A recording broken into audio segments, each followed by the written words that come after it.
Just gonna make sure everything's good.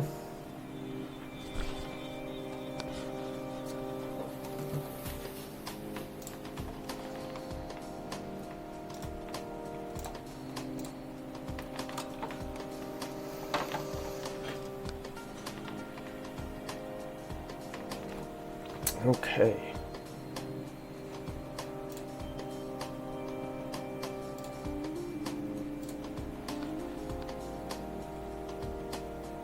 What's going on, everybody? Thank you for stopping by for part 2 of the complete Pizzagate breakdown. I hope I'm going to do it justice.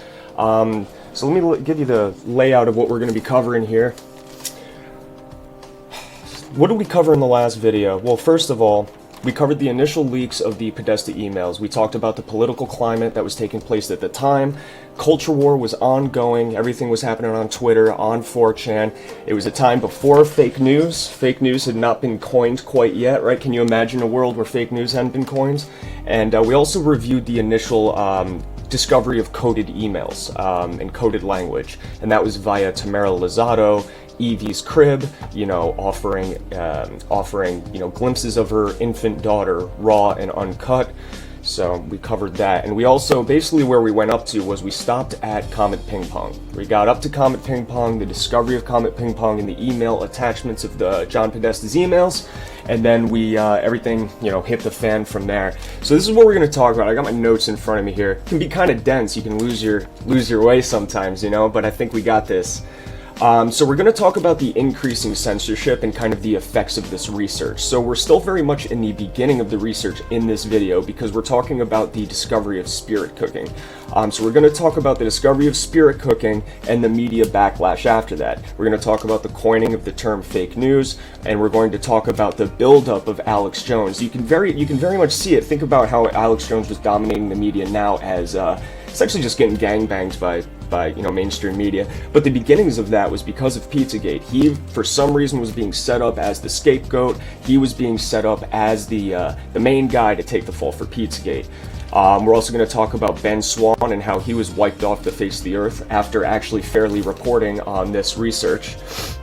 And we're also going to do, deep dives. We're going to dive really deep into the people that that are connected to Comet Ping Pong, that are connected to Alefantis, Tony Podesta. We're going to explore the artistic side of it, the art side of this whole bullshit, and then finally we're going to introduce the occult element of all of this research. I do have to admit that, I slept on the occult side of this for a while. I never believed in anything like this. Never believed in anything like it, and when I started seeing it in front of my eyes, just like you will in a few moments, really got to reevaluate your life, man, and just wonder what else they're hiding from you. So what we're going to do here is we're just going to roll a very brief, shoddily put together intro, and then we're going to go ahead and get started, alright?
All right, just a little intro there. If I had more time, I would have done a little bit more elaborate, but lo and behold, here we are.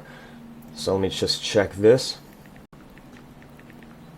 Perfect. All right, so let's get right into it. We're going to first start with, let's do some deep dives first. I think it's important to probably dive deep into the cast and characters of all these colorful individuals that we met via Comet Ping Pong, Podesta's emails, etc. All right, so before we go ahead and do that, if you're on Twitter, be sure to follow me at MemoryHold. This is my primary account. I used to have another one. It got shadow banned, so if you see two of me, you should follow both. Why not?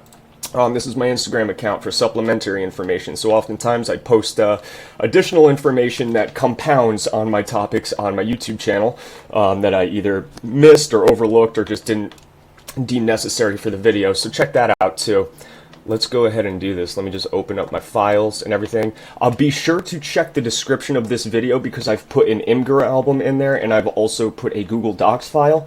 It's got every single piece of media and the sources that I'm going to be looking at. So if I move too fast or if you overlooked something or didn't hear something, you can review this for yourself as we move along.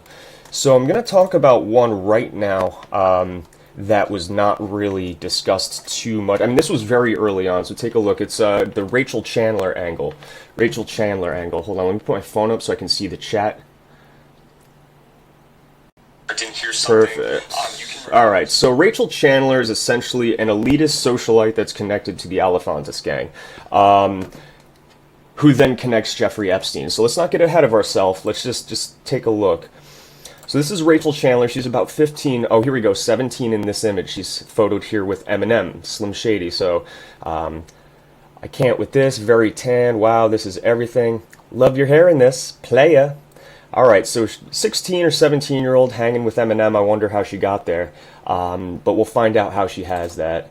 This photo is taken on Lolita Express. That's the name of Jeffrey Epstein's airplane. Now, if you were to look at the little black book of Jeffrey Epstein's flight logs, right, which basically just summarizes all of the individuals that have flown on his plane. Now, Jeffrey Epstein, let's remember, we'll cover him extensively, but he's a convicted pedophile, very rich, very powerful. Now, Bill Clinton has flown on his plane to his private islands, Little St. James, that's Epstein's private little pedo islands. Bill Clinton's flown on his plane 26 times, and a lot of the times he requests that Secret Service not be present while he does so, which is very, very unique and kind of unheard of, right? So here's Rachel Chandler on Lolita Express with the ex-president of the United States. You know, just a 15-year-old on a pedo plane with the president. Great, awesome. We understand. This is I can't comment too much on the elephant stuff here. I didn't look into this and I hadn't heard of it, but this is some more Rachel Chandler info, but I think I have a better one. Here she is again with, was it P. Diddy? 14, wow. Man, friends in such high places at so young, that's very weird. And this guy says prime age. 14 is the prime age, wow. Fakun Panichagol. And here we are again with another image of Rachel. I know this doesn't mean much to you quite yet, because who's Rachel? What's the big deal? This doesn't really, you'll see, I'll show you, no worries. This is back in 2005 that image was taken. This is her and Paris Hilton. So again, you can see that she's very powerful, but we don't quite know why yet, right?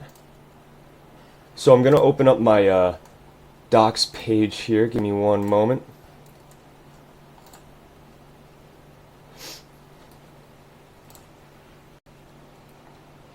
So this is the document that I left in the description for you all. And then once I have all this up and running, we'll really get rolling. Alright, so I kind of made just a glossary for myself. Where is Rachel? So I've collected some of her links here if you all want to tag along and take a look at it. This is her Tumblr account that initially attracted a lot of interest, and it's pretty grotesque. And the thing about it is, Rachel has a Tumblr account that uses CSS to hide what other accounts were sharing her content and vice versa. So anyone that shared her content on Tumblr and whatever content she shared on Tumblr, she intentionally hid that.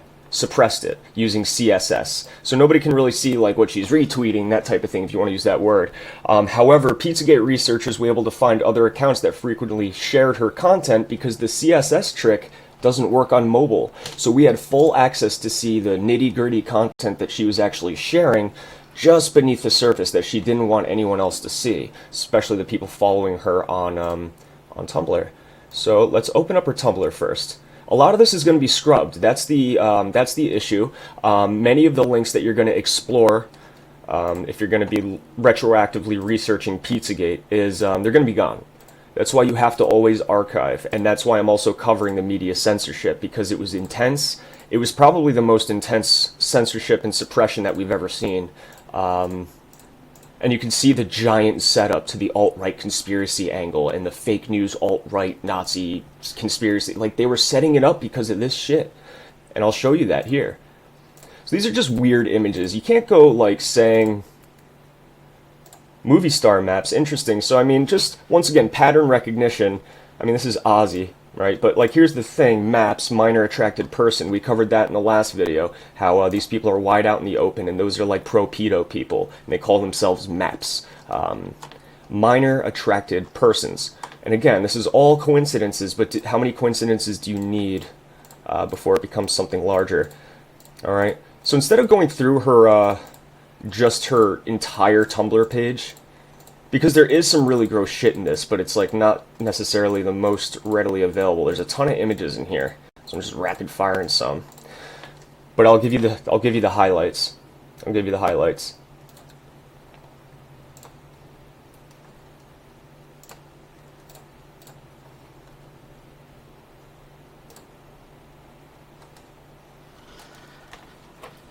What's up, Meow Meow?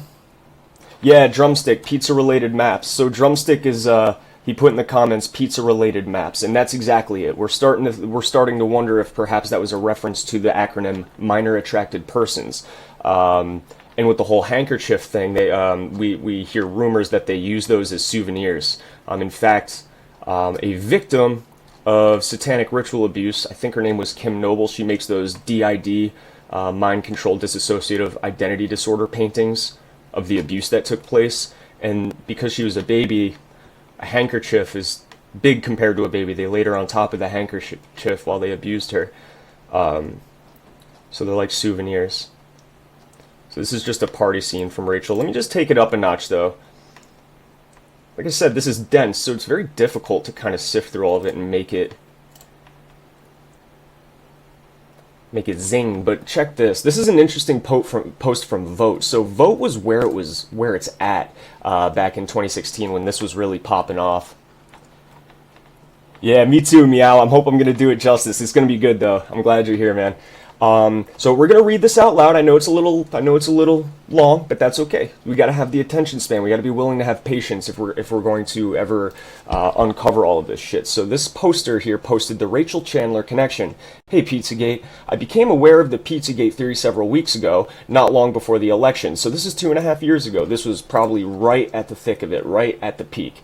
I'll admit, I don't pay a ton of attention to the controversy at the outset. I was pretty shocked when, a few days ago, a friend emailed me a photo of Rachel Chandler posing with Bill Clinton that was being circulated by us, Pizzagate theorists. The photo I'm talking about is this one. That's the same photo I just showed you a minute ago with her on the Lolita Express. You see, that's what I told you. Everything's gone.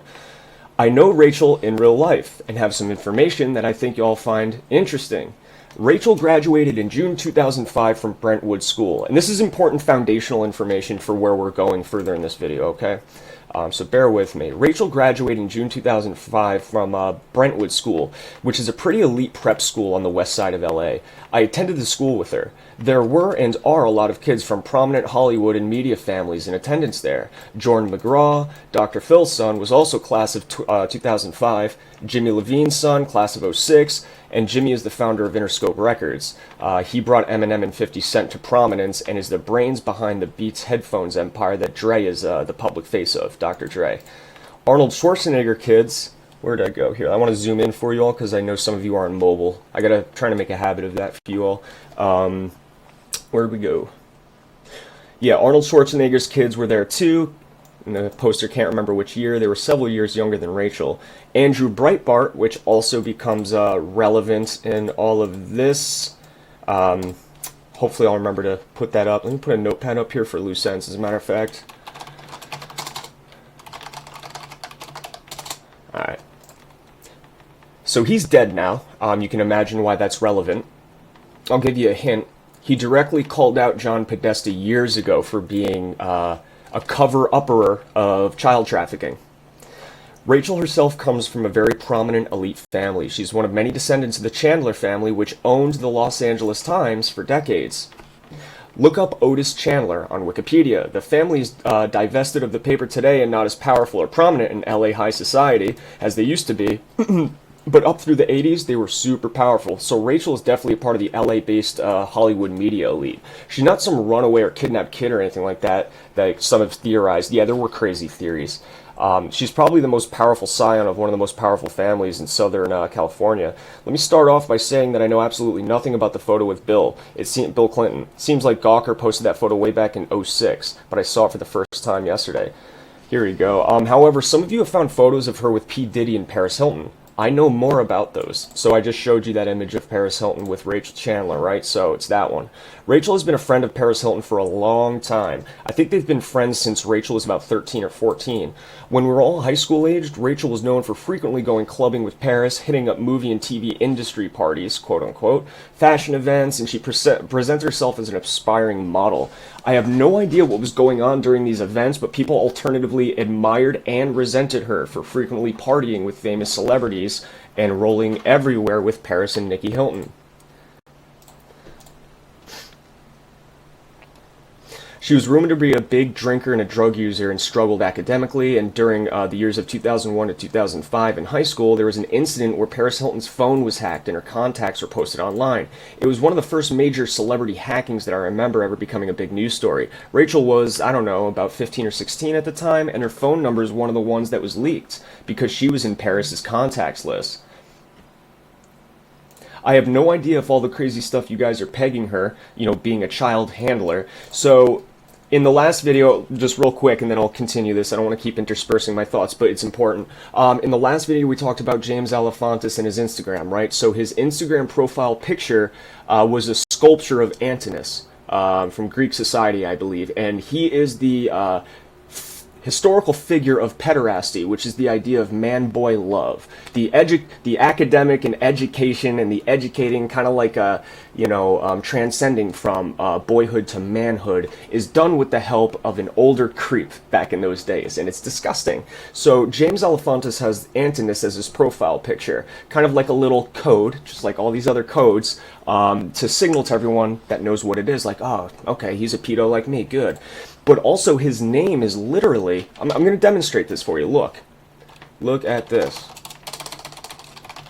Because you have to see it yourself. This is the main thing, is like, as much as you guys watch videos and read and stuff, what really I think is a game changer is people researching this and actually doing the keystrokes themselves and seeing it for themselves. It's different when you physically do something yourself. I'm not going to do this long, it's just, I'm going to see if it, because Google Translate really sucks, so I don't know if it'll translate the same. See if, I don't know if this is the way. No, it doesn't work like that, fuck. That's what it is, hold on. So, this is French. And I'm not going to try and pronounce that, but look, James Alefantis. It's an anagram. I think the word is anagram, right? I apologize if I'm incorrect, but the point is that they find creative ways to signal to each other what their predilections are and what their role is. Remember Cheesy Bay? We made a video about that. We touched on it briefly in part 1 of this series. That was the guy in Hawaii who found the Wi-Fi routers, and he found out that his boss, whose name was Dave Flintstone, might have been involved in distributed child pornography, etc. He had to flee the island because of his discoveries. And then, of course, Dave Flintstone was found in, Clinton's emails and other leaked emails. It's all connected, right? But again, he was titled Grand Poobah. So his nickname in all of this was Grand Poobah. But what's the importance of that? The reason he was named that was Grand Poobah is from the Flintstones. So again, Dave Flintstone, from the Flintstones, the Grand Poobah, that was his nickname. And what the Grand Poobah means is the leader of a secret society, at least in Flintstones world. So you see what they do? So the theory here is that Rachel Chandler is kind of more like child handler, right? Child handler. They like their acronyms, they like their coding, they like their logos and symbolism, right? And again, that's all speculation, but it does, you do have to know that background context, you know.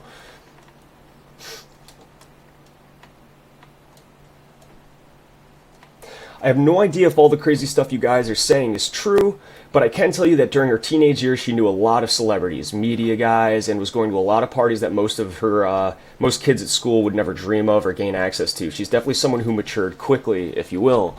I know that by age 18, she had a boyfriend who was considerably older. He was like in his late 20s or early 30s, you know. So it's like that could be an indication of something, you know, dirty going on. But again, she was legal. Check this out, though.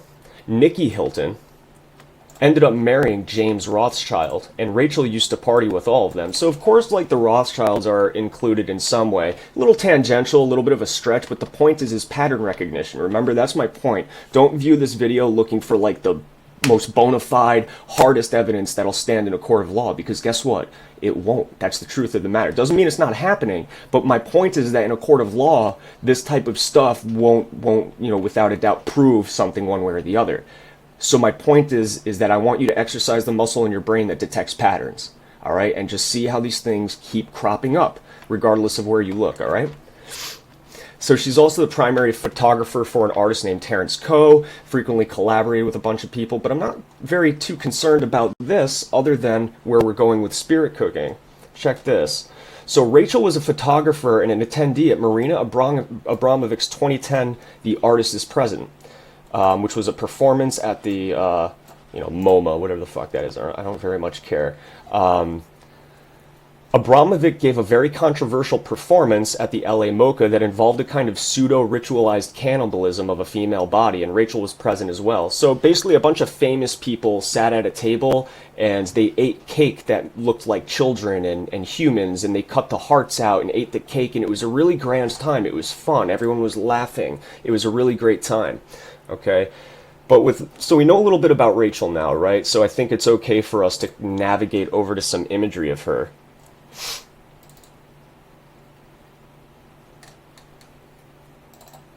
So this is the type of shit that she's uploading. So this is Rachel Chandler. So we've got the ritual idea here. We've got the robes. If you guys ever seen Eyes Wide Shut, it's kind of like that, right? It's this ritualistic, this sacrificial, this weird occult, secret society, esoteric, like all sorts of shit, right? So you start to see those elements cropping up. And here are children clearly being, you don't want a child smoking at, like, what, age 3? It's fucked up. Yeah. Hickorean says, it's art, okay? Exactly. That is precisely why they hide behind art, because it's purely subjective. You can literally be painting a portrait of your victims, sitting there, watching them suffer and just making a watercolor, and no one will ever be able to tell you 100% positively that, you know, what you're doing is bad. It's art, bro. Stop judging so hard, bro.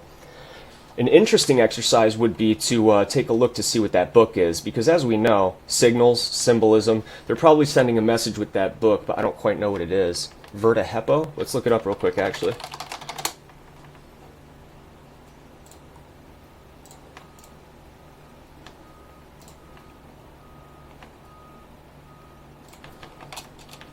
It's a weird word. Hold on, little tangent, just doing this to be thorough. H-U-O-N.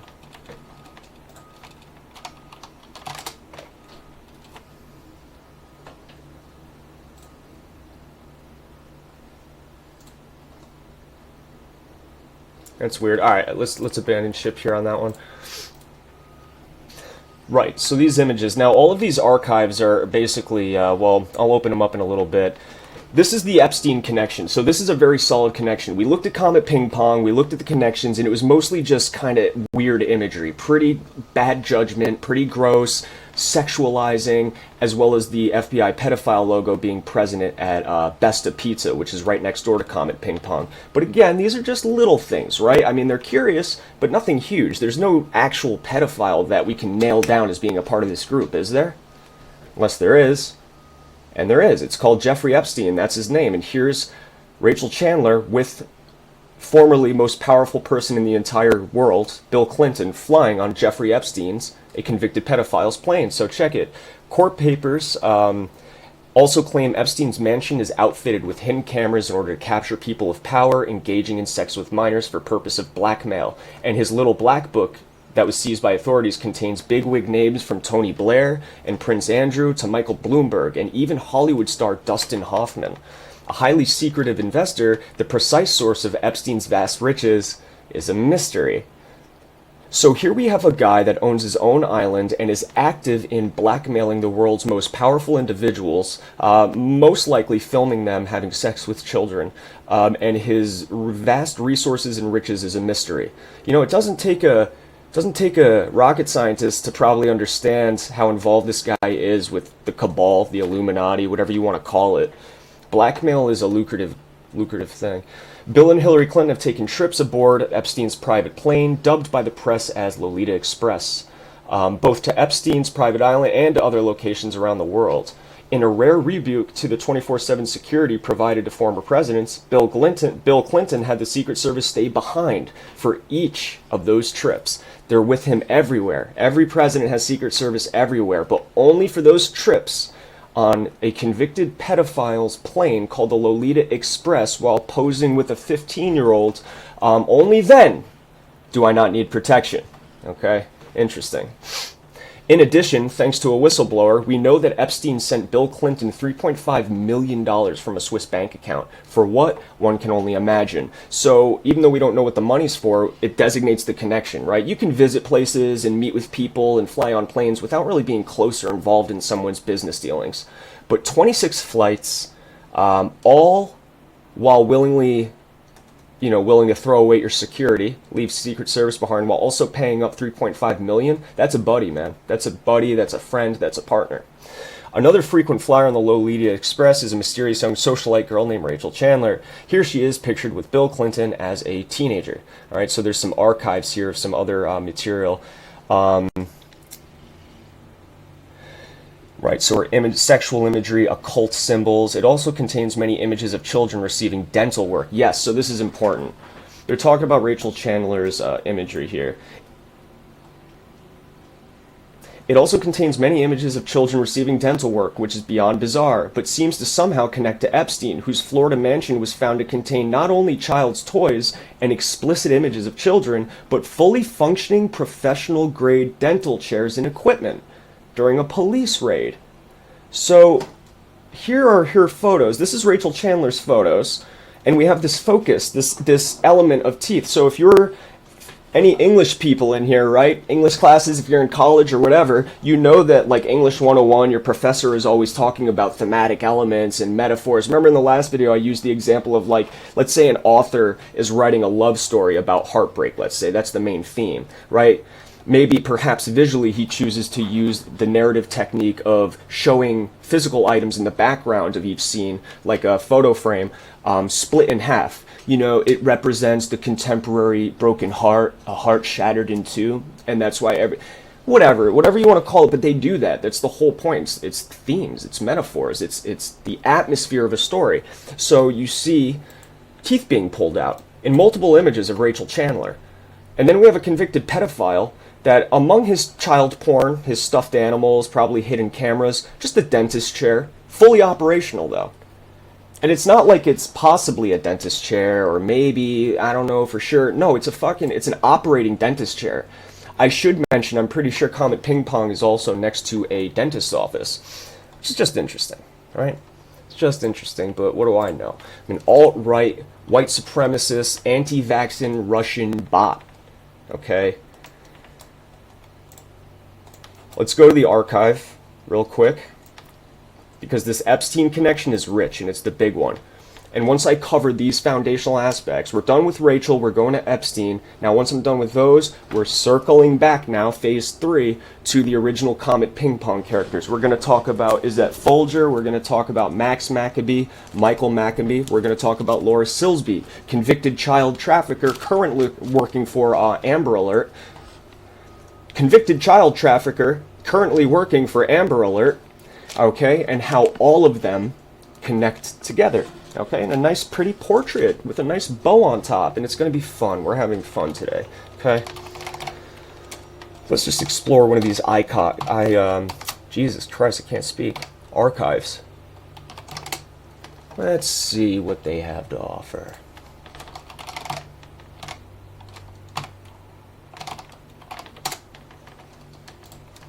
Not found. I don't think this will make a difference, right? Alright, so that one's down. There it is. This is exactly what I wanted. Perfect. This is an article going back to July 2016. Things are really ramping up at this time, right? So there was already a batch of emails that were leaked by WikiLeaks. Election cycle's really heating up.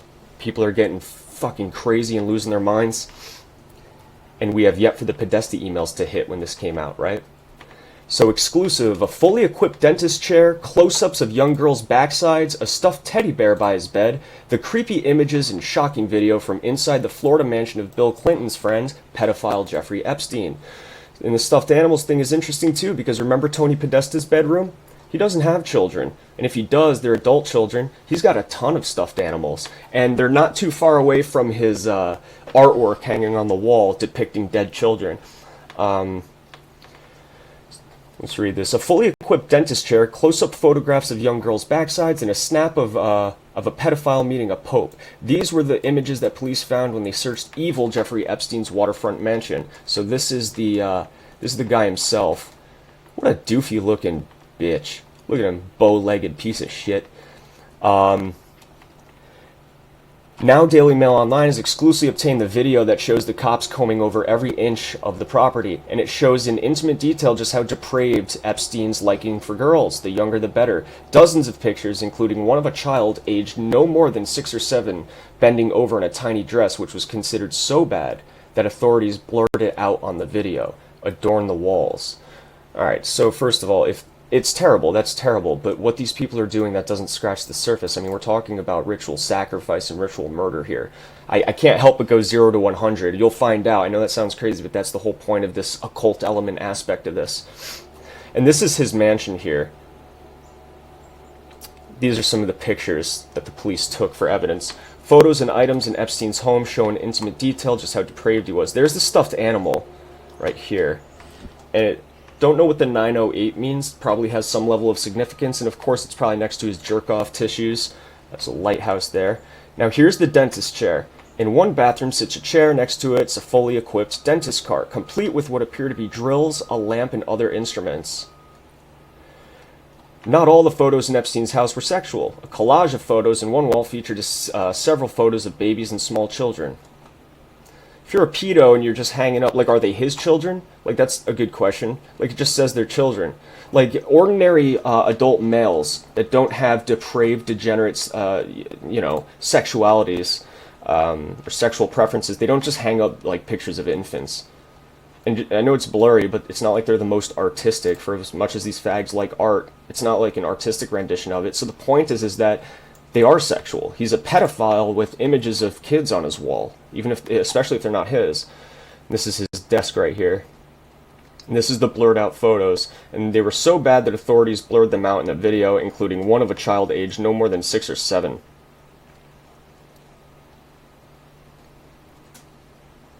Interesting. A dark-haired girl who appears to be around 15 poses in a tiny black bikini on the wall directly above a totally nude girl. So here's more images. Now, the whole thing is like that he would recruit girls to give him massages, and sexually, do his bidding.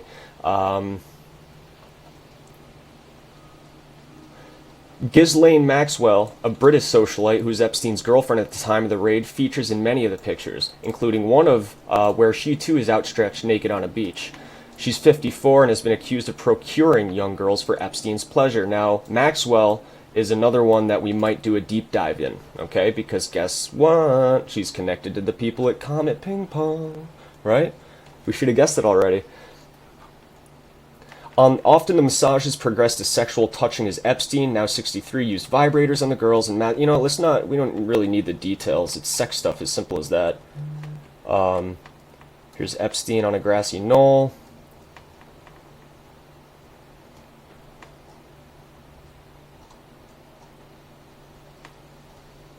There's him reading the search warrant. On a wall hangs a crudely drawn picture depicting a baby and a skull. And it contains quotes from both Ralph Waldo Emerson and Star Trek's Mr. Spock. Live long and prosper. So, that's, yo, guys, did you see that image before? I haven't seen that. I'm reading the comments real quick. Devrod says that there was, I heard about a photo that was released recently regarding to Pizzagate. Anyone know about this? A photo from a video, possibly from Anthony Weiner's laptop. Hey Dev, if you have like a link for that or can point us in any direction to check it out, that would be awesome, man. I haven't heard of that quite yet. It's definitely worth checking. So this image here, live long and prosper. And this, like, if we're gonna examine this art subjectively, like an art professor, it's kind of like you start here as a baby, and here's the timeline of progression through life, and then boom, you're dead because you lived long and you prospered until you naturally died of natural causes. Except for the fact that, I don't know, it's just weird to have a baby next to it just dead, like the skull of a baby. Come on, man. I don't know what that says though right there. I can't make it out.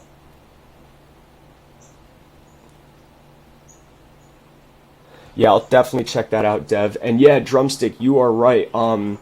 Yeah, I talked about that just a second ago. He has like an entire line of stuffed animals. But here's the thing, check this out. Do you remember Martha's Vineyard, the Martha's Vineyard connection, where that pizza-related map and the handkerchief email came from? That comes from Martha's Vineyard. And if you didn't know this, check it out. Check this out. I haven't nailed down anything specific, but I was trying to locate like where he would have gotten the stuffed animals from, like if we can, because what I was thinking was maybe he got all these stuffed animals from Martha's Vineyard, being as they've, the Podestas have gone out there. But there's a place called the Teddy Bear Suite, all right? And it's a place where kids can, I guess, they just play with teddy bears and shit. That's all it is, right? So I kind of perused these images here just to see if there's any symbolism that we should be looking into.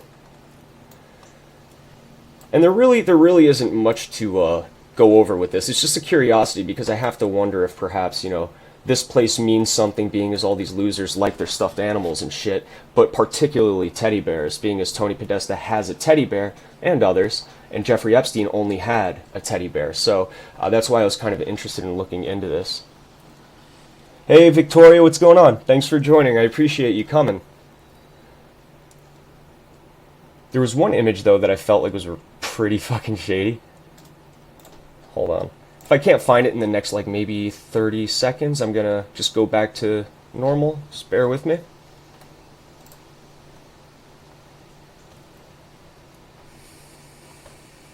Now, it should be known, too, that I believe Marina Abramovic also had spirit cooking performances and other performances on Martha's Vineyard, too. I mean, it doesn't necessarily mean anything. It just means, once again, you can connect these people from multiple different angles and locations.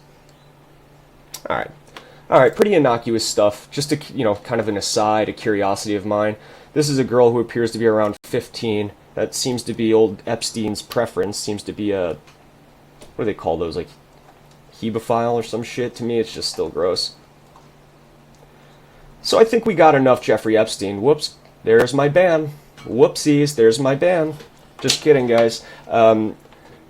It is unknown why Epstein had full dental equipment in his bathroom, but Spencer Coven, a lawyer who represented some of Epstein's alleged victim, suggested he had his dental work done at home. I mean, I get it. Nobody likes the dentist and shit. It'd be cool if you could just do it at home, right? But also, if you remove the teeth of a murder victim and then, dissolve the body in acid or burn the body, it's really hard to ID them, right? So, that's another thing. Alright, let's get back to business here. So we know Jeff Epstein is a convicted pedophile, right, and he owns an island. He owns an island, and it's called Little St. James, but I want you to take a look at this here. I thought I saved all these images, but I guess they're just still on my drive. Alright, look at this.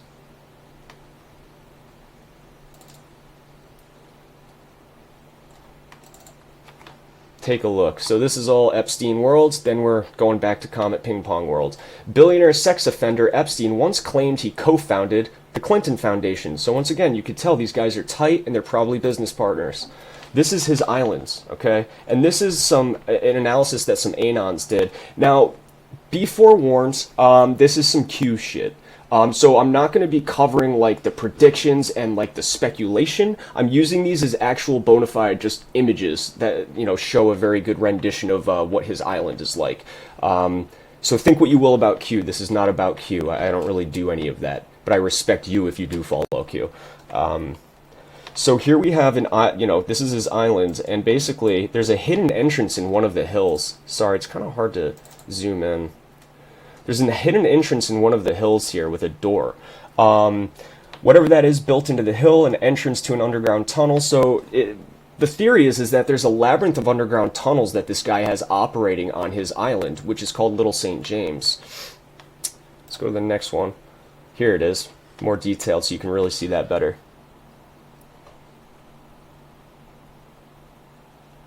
Oh, Baxter, that's crazy. I think I remember that name, Glacier Dental.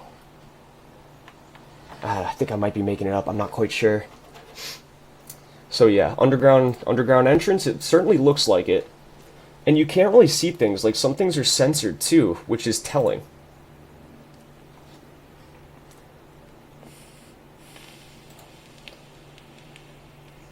So out in the middle of the forest, just this random ass bunker. But it gets really weird when you see his temple. This dude has a temple on his fucking island. So Google Maps depicts this part of it as a tennis court. Looks all funky though, right? But if you look at the same spot on Apple Maps, doesn't look like it would ever be a tennis court. It looks like something else entirely, right? Looks like a ceremony square of some sort, doesn't it? Not saying a tennis court couldn't be put there. I mean, when are these photos taken? Was this one after? Was the Google Map one taken after Apple one? Was Apple taken after Google? We don't know. It could be that. Could be innocuous, right? But again, pattern recognition, okay? And this guy went ahead and, helpful Anon, went ahead and made these from 2D into 3D. More tennis courts and shit. So this is the island as a whole. Alright, so you can kind of see where all these landmarks are on his islands. There's the buildings that we looked at. There's the underground tunnel right there. And you can see all these roads and pathways leading to different places. Victoria, I think it was a rumor or like something. Yeah, it didn't burn. Yeah, I think you're right, Baxter. I think it was a rumor. But did they also make renovations to his temple? I think he might have made renovations to his temple. But this is where it gets interesting. Sacred Geometry Anon spotted something really interesting. It looks like a fucking sundial. This dude has a sundial on his islands, possibly.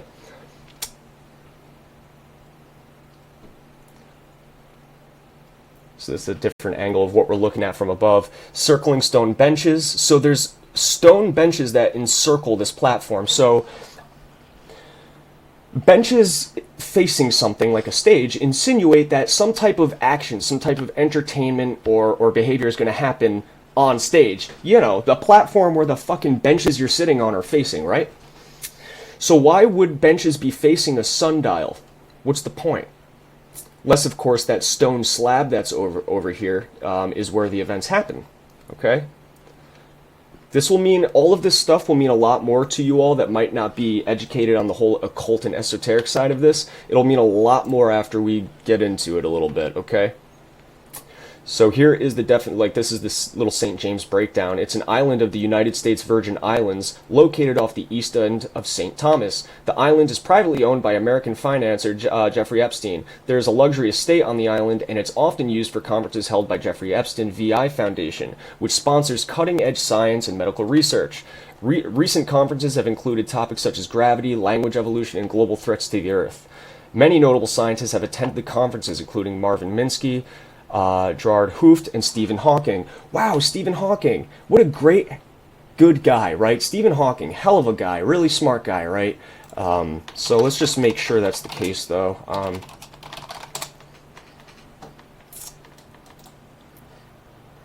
Here we got here we got Stephen Hawking on Jeff Epstein's island.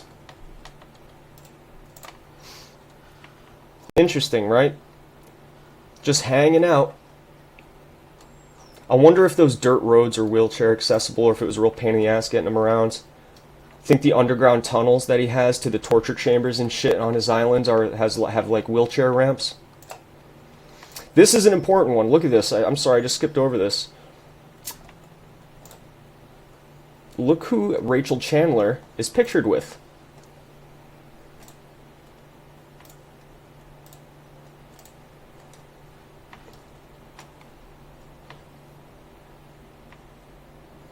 New pictures show Stephen Hawking enjoying the hospitality of Jeffrey Epstein on the private Caribbean islands where Prince Andrew is alleged to have slept with an underage sex slave.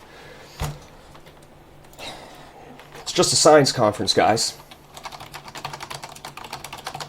It's just a science convention, everyone.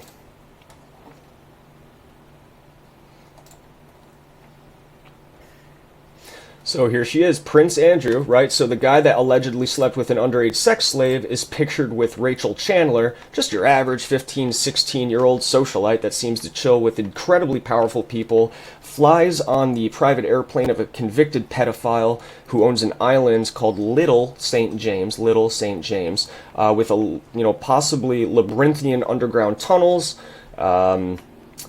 etc. Okay, so hey, I'm a 15-year-old girl. I can take pictures with the prince. How cool is that? Now I forget, is that Ghislaine Maxwell too? I don't want to guess. I just forget at the moment.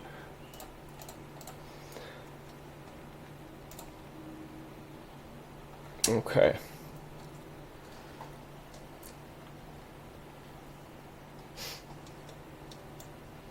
Jeffrey Epstein. All right, guys. So what I'm going to do right now is we're going to roll this. As a matter of fact, give me just one moment. Give me literally 2 minutes. All right, this is going to be a long one, so I got to use the bathroom, okay? So just bear with me. I'll be right back in 2 minutes, guys.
Alright guys, sorry about that.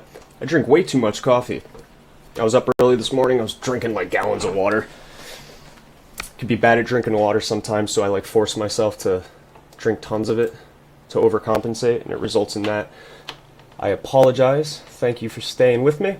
Alright, so we understand Jeffrey Epstein, right? We understand Jeffrey Epstein and we understand Rachel Chandler. So I really wanted to lay that foundation down heavily for you all. because it's going to help a lot when we get a little bit deeper into the whole comet ping pong thing. These are some of the people I want to explore, okay? Number one, we should look at the bands and things like that.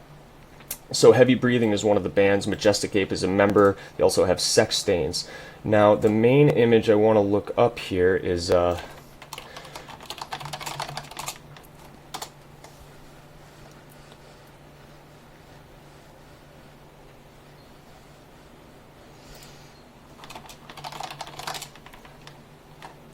Bear with me. Like I said, man, this shit's dense, so you kind of lose track of like where my data is. Hold up.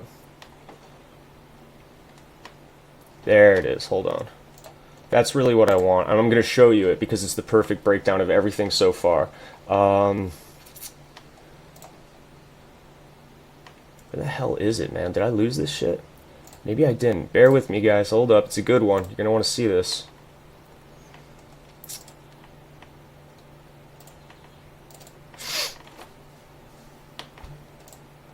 Where the hell did I put it?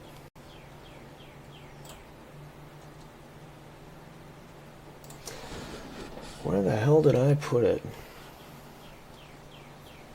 I'm not giving up. You guys need to see this shit. Hold on. I am not giving up on this. Not giving up. It's on my phone. I know I have the file saved on my phone, so I'm just gonna...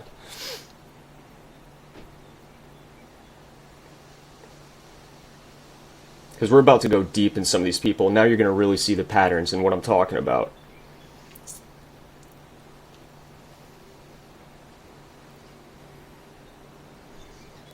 Almost finished, guys. Almost finished. I guess I fucking accidentally omitted these images. I don't know how. They're like the most fucking important part of the whole thing. Okay. Alright. I just emailed them to myself. Let's get this show on the road. Because it's going to do the recap of part one, and you know, visually, so I don't have to just keep rambling on, and it'll make more sense. I know I'm a visual learner. I gotta see this shit instead of listening to some random dude talk about it alone in his room.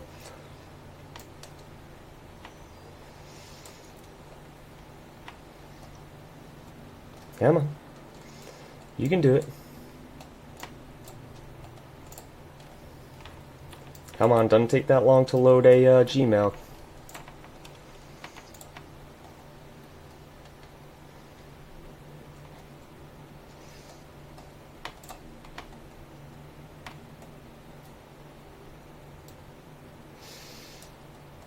There it is.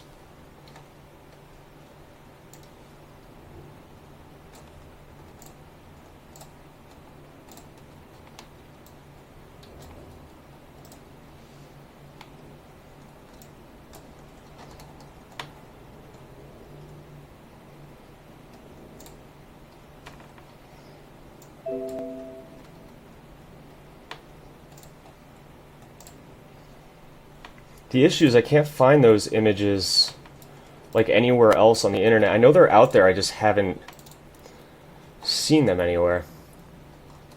And of course it's going to be low quality. Alright, fuck it, guys. Screw it.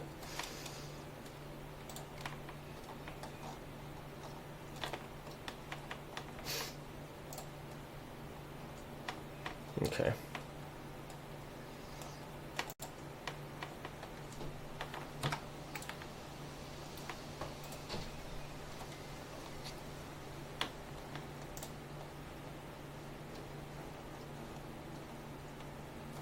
Bear with me as I queue all this shit up. Sorry it's taking a little moment, a little clunky. It's alright.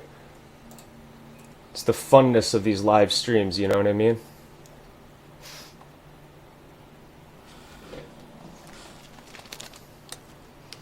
I don't want Epstein anymore. Okay.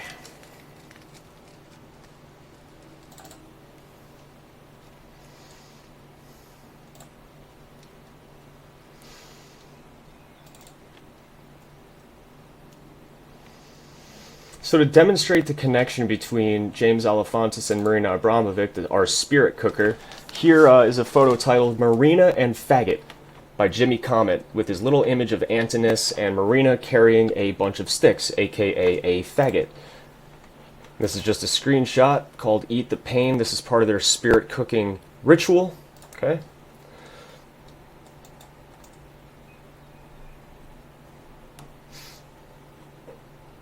Like I said, I got everything in here. Oh, as a matter of fact, guys, I think I got it. I probably could have like skipped over this entire 5 minutes of like trying to scramble to find this shit because I really want. Here it is. So it's these images. I don't know if any of you have a link to these images. I gotta find the other ones because they're perfect.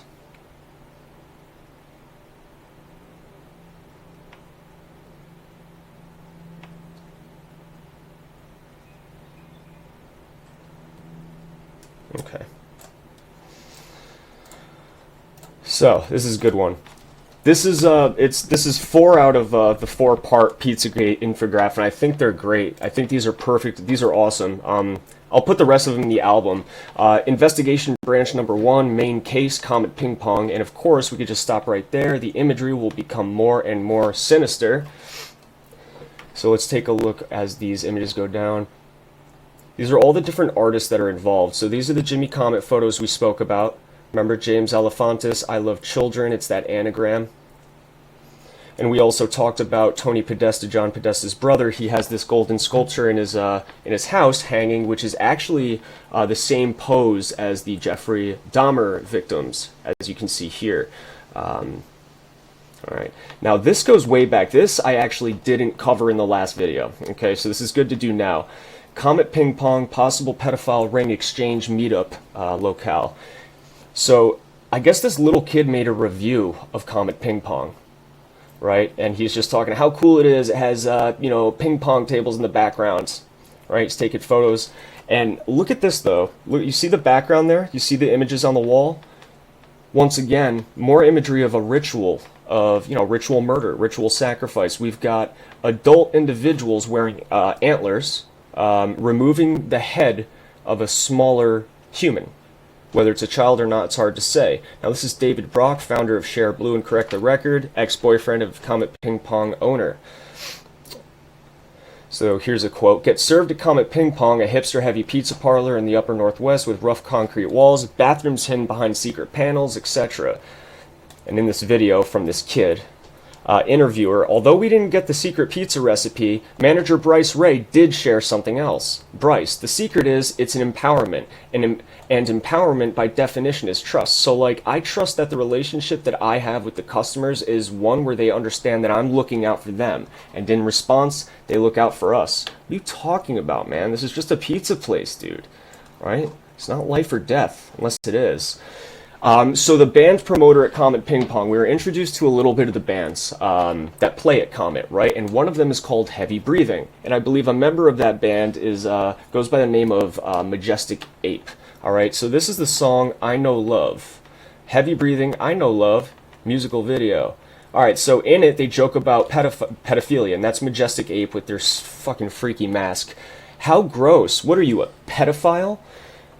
And it's like, that's what we want to know, yeah. Watch the other videos too and analyze them yourself. So this is all the imagery that, from all the bands that play at Comet Ping Pong, and on every single band poster, they say, kids welcome, child friendly. Bring your kids, bring everyone, all ages, right? This is an all age thing. Anyone below the age of 18 can come. Look how fun we're having. Look at the bags under our eyes. Look how fun we're having. Okay? The thing about Heavy Breathing is, though, might have been sex stains.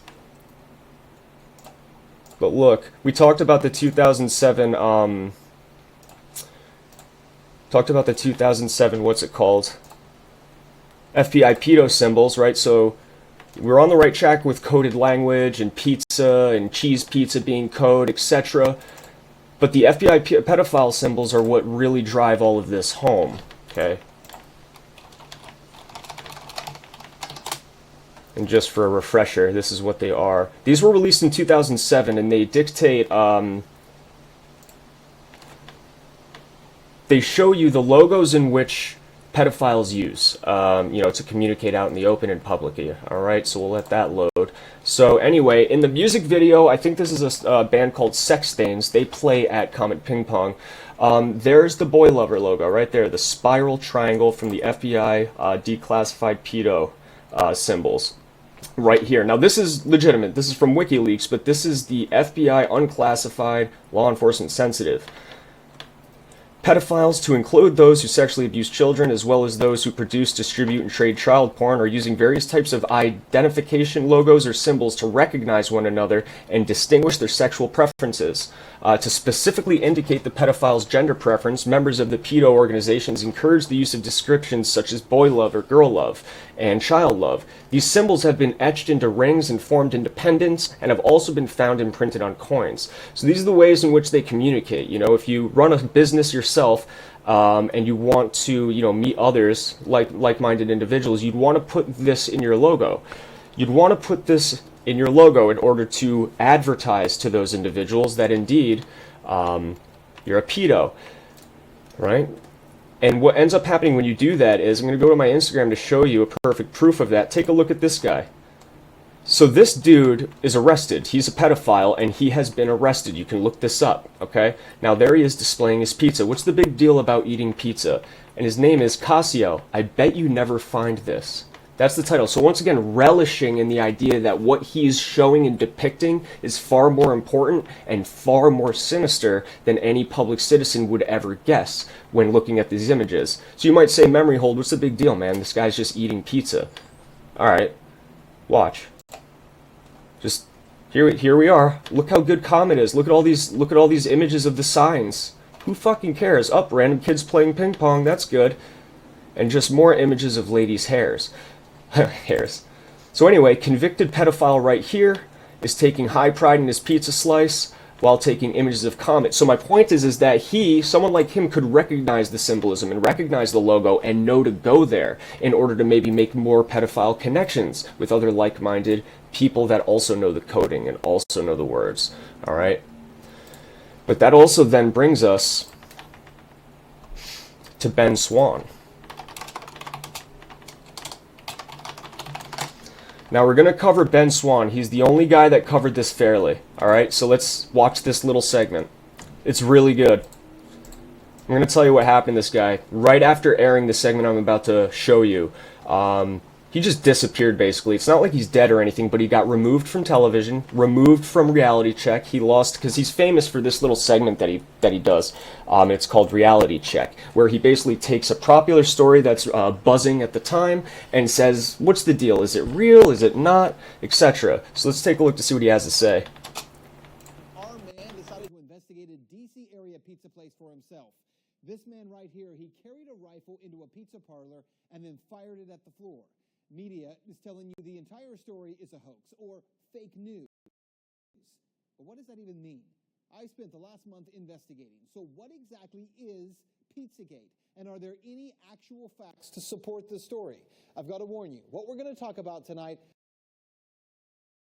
It's a little choppy, but trust me, it's worth it. You want to see this, all right? It's probably the only time you'll ever see someone on the mainstream media cover the shit out of something. And what happened to him? He got punished.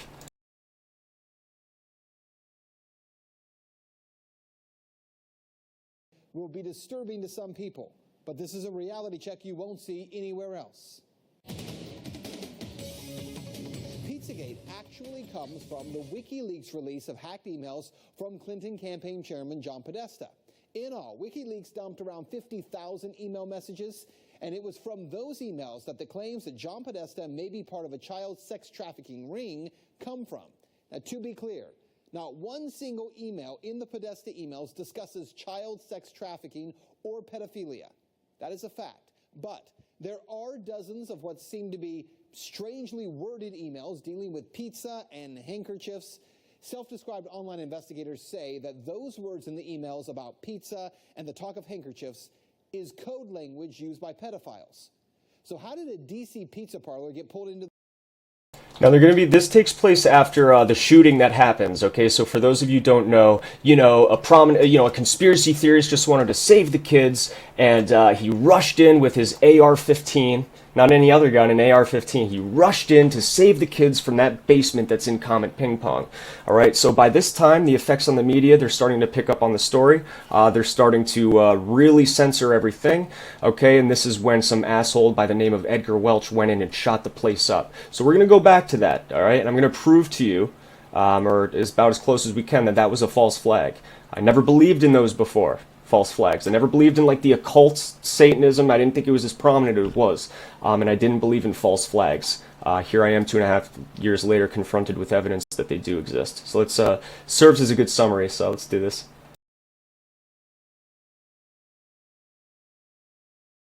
To the story. Well, again, read any mainstream report, and they indicate that Comet Ping Pong Pizza was somehow linked to this fake story and has no relation to anyone involved. But the truth is, that's not true either. What media is ignoring is that the Comet Ping Pong Pizza place is actually referenced in the Podesta emails at least a dozen or so times, and that the owner of that place, James Alfantis, is a friend of John Podesta. He was actually named, this is kind of strange, by GQ magazine as one of the top 50 most powerful people in Washington. Yes, we're talking about a pizza parlor owner. Swan with the big red pill, yes, picking up on the weird thing of, wow, you can just own a pizza restaurant and be the 50th most influential person in Washington, D.C. I mean, I'm pretty sure, like, that top 50 list can be reserved for far more important individuals than this fucking loser. You know what I mean? A pizza shop owner, get the fuck out of my face, man. Now let's talk facts here. There is no solid evidence that Comet Ping Pong Pizza is being used to run a child sex trafficking ring. But there are some very strange connections between Comet Ping Pong Pizza and a second pizza place 2 doors over, Besta Pizza, and the accusations of pedophilia. Now this is where things start to get strange when you research this story. Now to begin, I need to show you a 2007 unclassified FBI document. That document, according to the FBI, contains commonly used symbols by pedophiles to express their preference in children. I want you to see these images here. These are the images. Notice this one on the end, the triangle. That image signifies something called boy love. The pizza place next door to Comet Ping Pong Pizza, Besta Pizza, well, this was their logo until only a few weeks ago. Clearly, you can see that the Alright, so that's a big one, guys. Besta Pizza is right next to Comet Ping Pong, okay? And look at the logo. Look at the logo that they decide to use, okay? That is the spiral triangle. Now, I get it. It's a pizza shape. I get it, but a pattern recognition, guys. I'm not saying it's the logo. What I'm saying is, look, pattern recognition. Looks similar, doesn't it? Looks similar to those things that just keep popping up randomly when we look into this, right? It's important. Very important. I really need dual monitors. This is killing me. Besta logo actually contains the same image, I'm going to show you again, as that boy lover image. Interestingly, after Pizzagate investigators pointed this out, Besta Pizza changed their logo, and there it is now. Satisfying? How satisfying is that? I remember the day that we found out they changed their fucking logo. So we essentially sniffed them out, we discover them, we see the logo has changed, we make a fuss about it, we expose it, we spread it all across the internet, and what do? They go and change the logo. These assholes have never heard of the Streisand effect. Keep the logo the same. If you have nothing to hide, keep it the same. Who gives a shit? That's a weak-looking logo anyway, right? Why change it if you're doing nothing wrong? When in a conversation about like NSA spying and surveillance, these losers would be the first one to say, hey, look, if you got nothing to hide, who cares, dude? Why'd you change your pizza logo, bitch?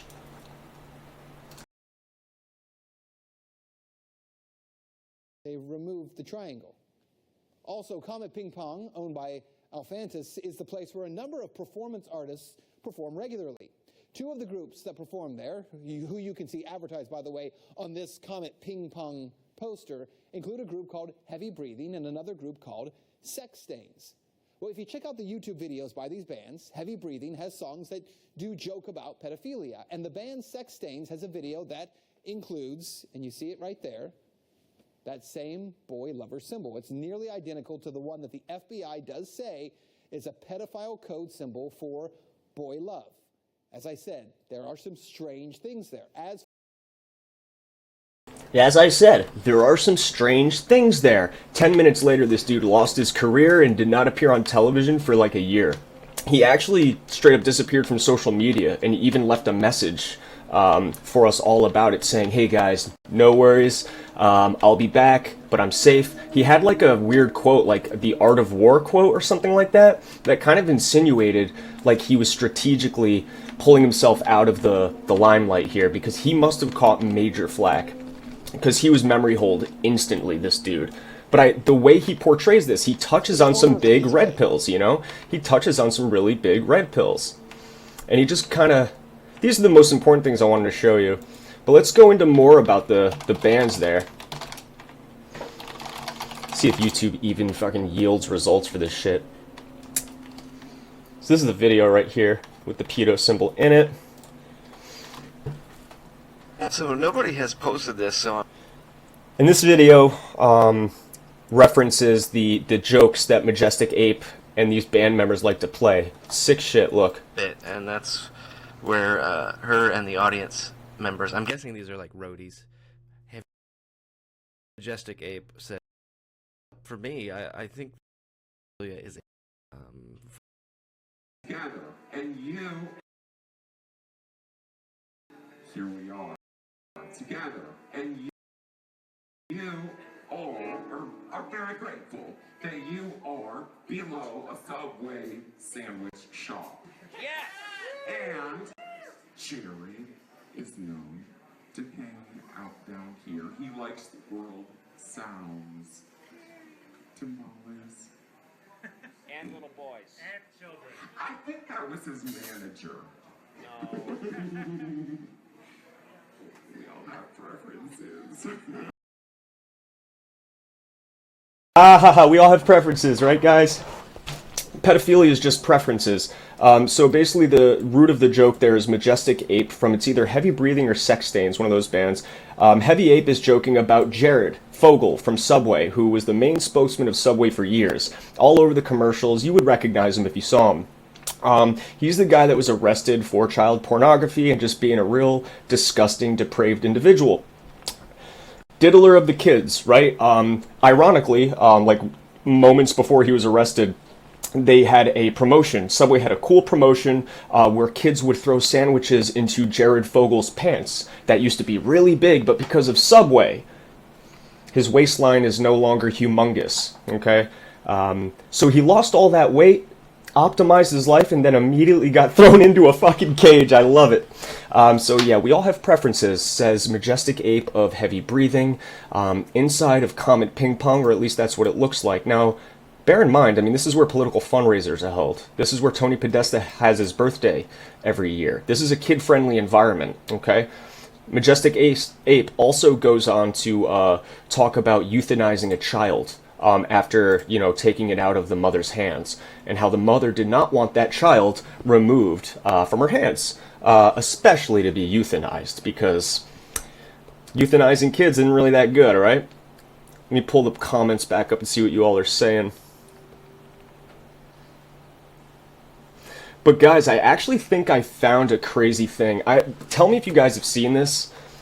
God, I know I'm a little all over the place, but we will tie this up into something nice and pretty for you, okay? I promise you. Look, I think I might have stumbled on something really good. I think this might be the first time you guys are going to see this, as a matter of fact. I don't want to go flexing my nuts too hard on it, but I was blown away when I found this. Take a look at this. So I was exploring like some old blog websites. You remember GeoCities? Yeah, that era. Late 90s, early 2000s. Look at this shit.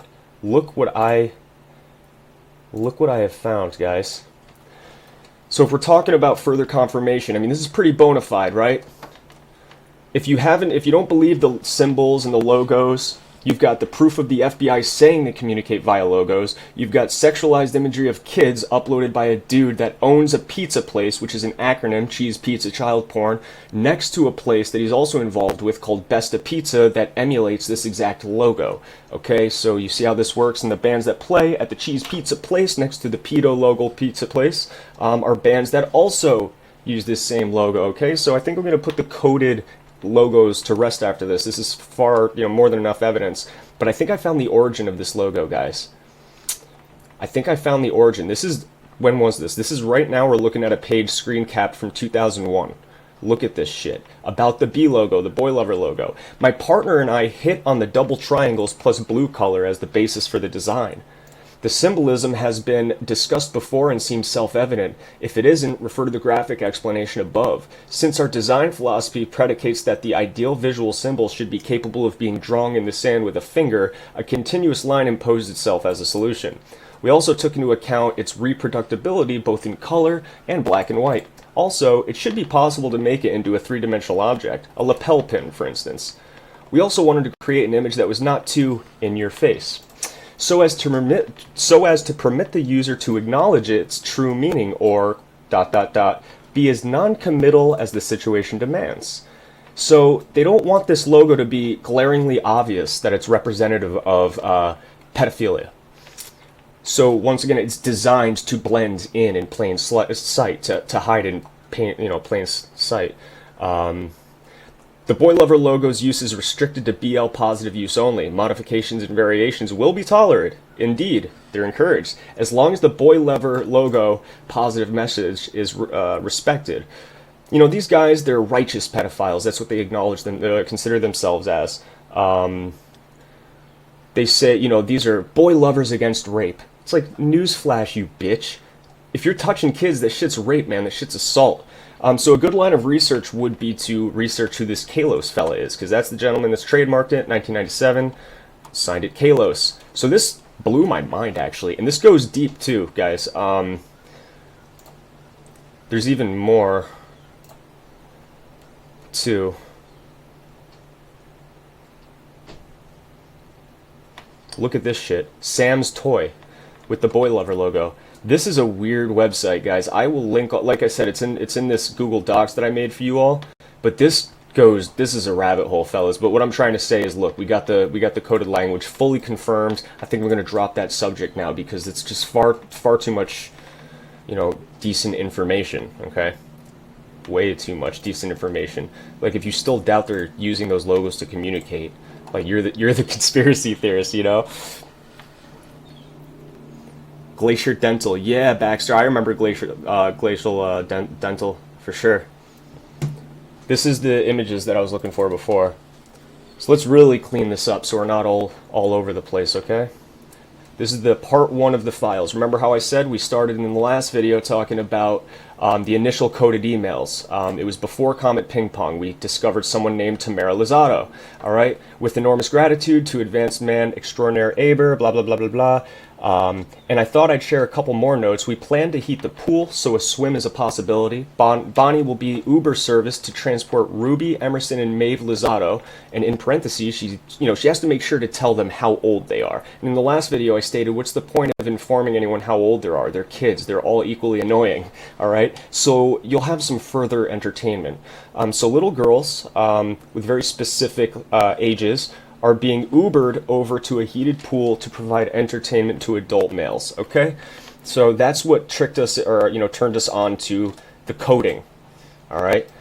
So who's Tamara Lozado? That's the Senior Vice President of the Pew Charitable Trusts, okay? Tamara Lozado leads government relations at the Pew Charitable Trusts. She ensures that Pew's wide range of nonpartisan policy works at the state, federal, and international levels.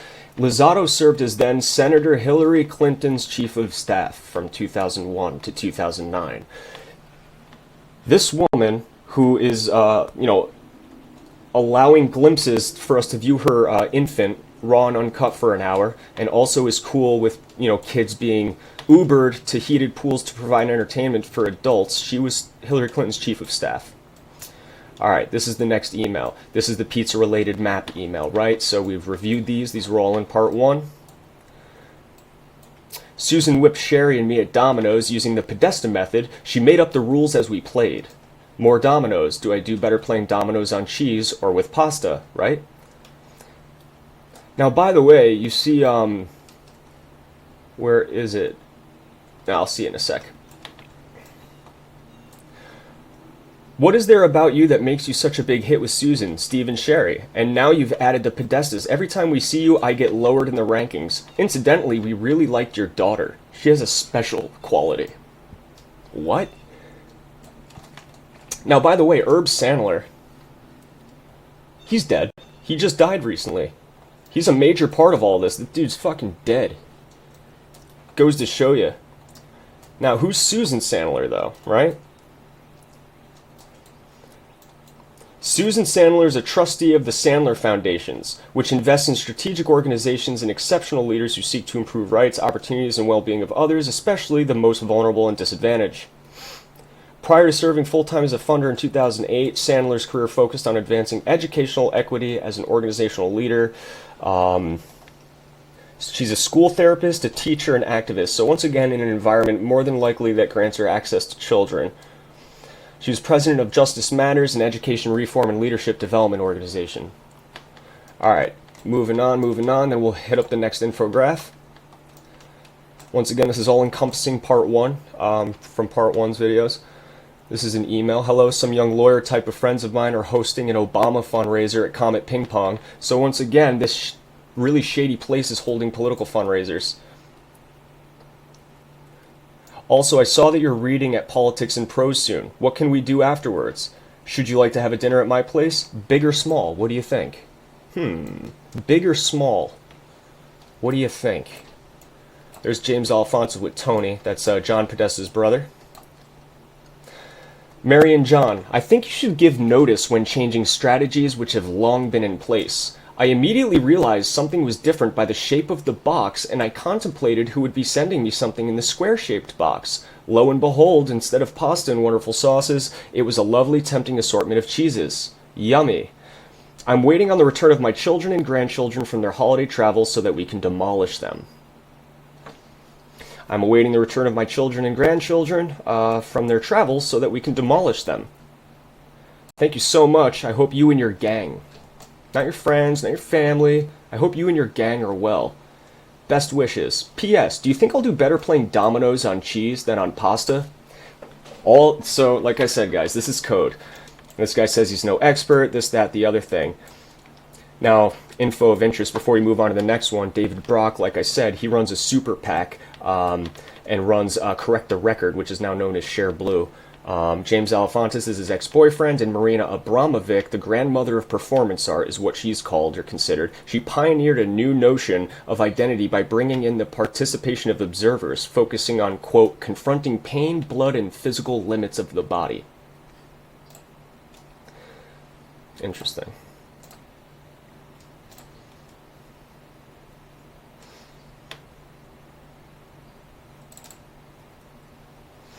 This is the part 2 of the section where we talk about the pedophile logos, so we'll omit that part.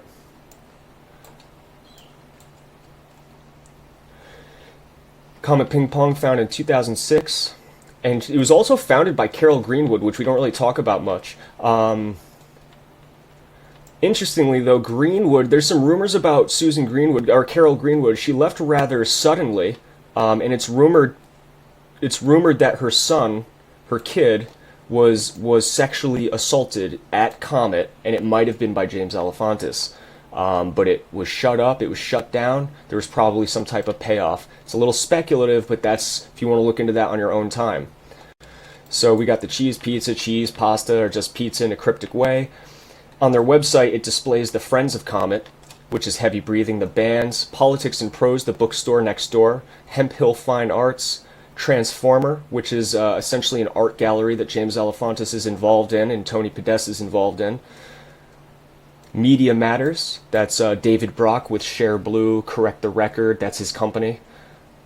Dr. Pong, big one, and Buck's Fishing and Camping, which is next door. And of course, Sasha Lord is the band promoter, the event promoter. She's the one that finds all of the bands. All of the pedophilic bands that you see that all use the same logos and symbolism in their music videos, Sasha Lord is the one that finds them. Alright. So you look up Comet Ping Pong, and I guess this is their Facebook. Right off the bat, you belong to me, to me. Alright. Let's move on to part 3. These are great infographics. I have to include that in the Imgur album. This gets a little bit deeper into the bands, though. Investigation branch number 1 of the bands. Sex Stains. These are the promotional posters. And by the way, me and my girlfriend, I don't know if she's still in here or not, we actually went to Comet Ping Pong in DC last year. And we saw these types of posters ourselves. They weren't as grotesque as this. But we did see a few things. The bullet holes are still in the doorway, for one, from the shooting that we're going to cover. And there's also little planets like Saturn hanging from the ceiling all across the world. What's up, Juno? Adam says, I honestly think that these guys are screwed. Anyone with a right mind knows where there's smoke, there's fire. It's true, man, but you'd be surprised about the level of cognitive dissonance that most people display. I mean, I was confronted with my own. I was pretty frustrated with myself after I realized how much, I let them pull the wool over my eyes. Because I was confronted with all of this. I said, how did I miss this? How did I not see it? How did I not question it? Anyway, all ages, sex stains.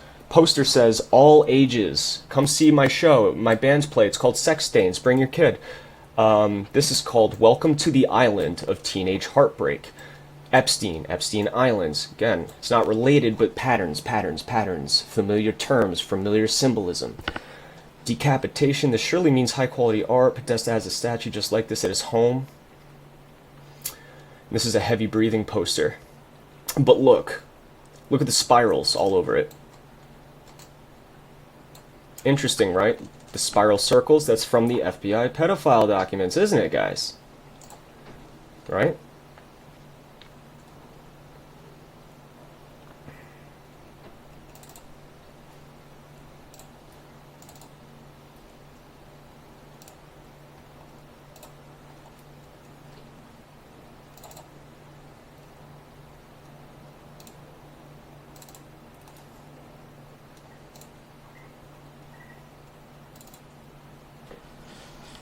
Alright, so this is Sasha Lord right here.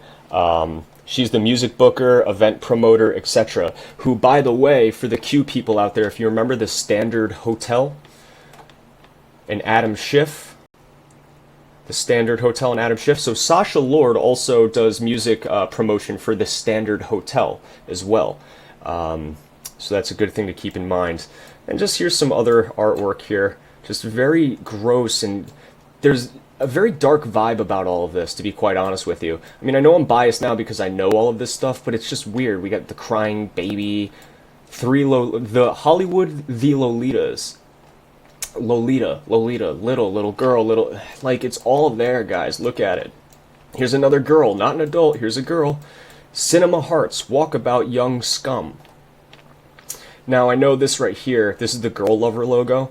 Again, a lot of these infographics include things I don't necessarily agree with. Like, for instance, that image, that logo there does not replicate, look identical to that. It's not identical.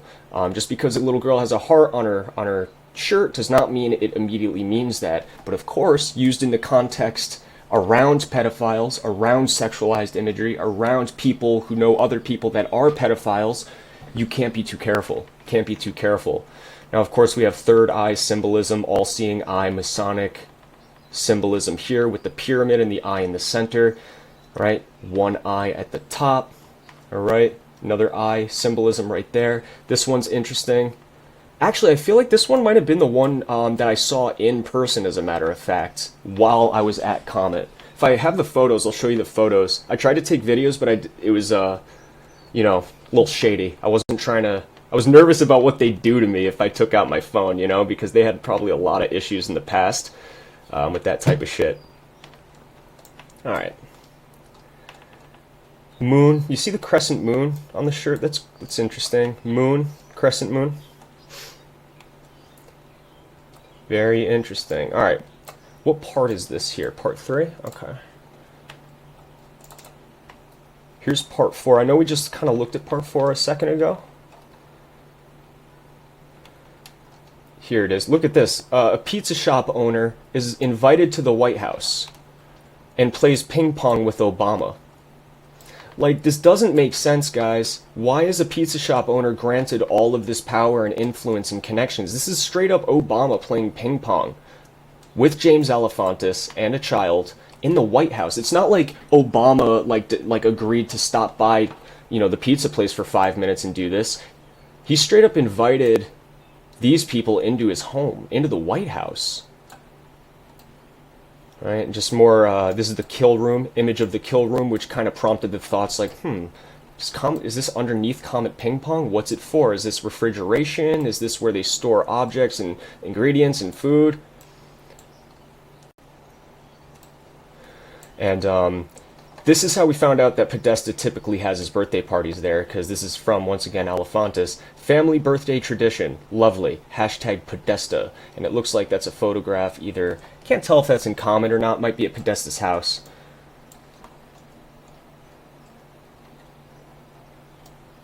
Alright, and more supplemental imagery of pizza coming out of a dick, and pizza on the dick, and sex happening on a pizza. So 3 very supporting pieces of evidence that affiliate pizza with sex. Now, this one we have not looked at yet, okay? And this is what's going to really start this deep dive. I know we're already kind of running long, but that's alright. This is kind of, you know, I'll add as many episodes to this as I need, alright? That's the fun of it. We're looking at this together. So check this out. Maybe you're still doubting in the back of your mind, yeah, but food language, like, is it really, like, coded? I mean, I get it. It really is pretty suspicious, but, like, can it really be? Well, let's add another one to that. This is from Fred Burton, and this is from WikiLeaks. Here's the link if you want to check it out. And it's sent to Don Kuykendall, and the subject is called "Get Ready for Chicago Hot Dog Friday." And here's the body text. I think Obama spent about $65,000 of the taxpayers' money flying in pizza and hot dogs from Chicago for a private party at the White House not long ago. Assume we are using the same channels? Okay, so number one, I just want to point this out. There is no outside food allowed in the White House, okay? People like to poison people, right? Especially presidents. Especially leaders of the free world like to kill them, right? No outside food allowed in the White House, and yet Obama's flying in $65,000 worth of pizza and hot dogs. Why are you flying in that food? What pizza place, what hot dog place is so good in Chicago that you are flying in $65,000 worth of it? And it's taxpayers' money. What party is this for? Why are you flying it in? Is there, like, refrigerated systems aboard the airplane that you're flying? Like, think of the infrastructure that needs to be put in place in order to fly food to another location and not have it go bad or gross. And then who asks this question? Like, for instance, if you decided, you know, you and your wife or you and your husband decided to have pizza, right, and you wanted to ask, are we getting it from the same place as last time, the same pizza shop as last time, or a new one? You would ask them like that. Are we doing it at Tina's Pizza or Main Street Pizza? Same as last time? But instead they word it like this. Assume we're using the same channels? No. That's logistical. They're talking about logistics. They're talking about the same connections, probably the same people that deal in producing and procuring children. It's just way too formal of a question to actually be affiliated with food.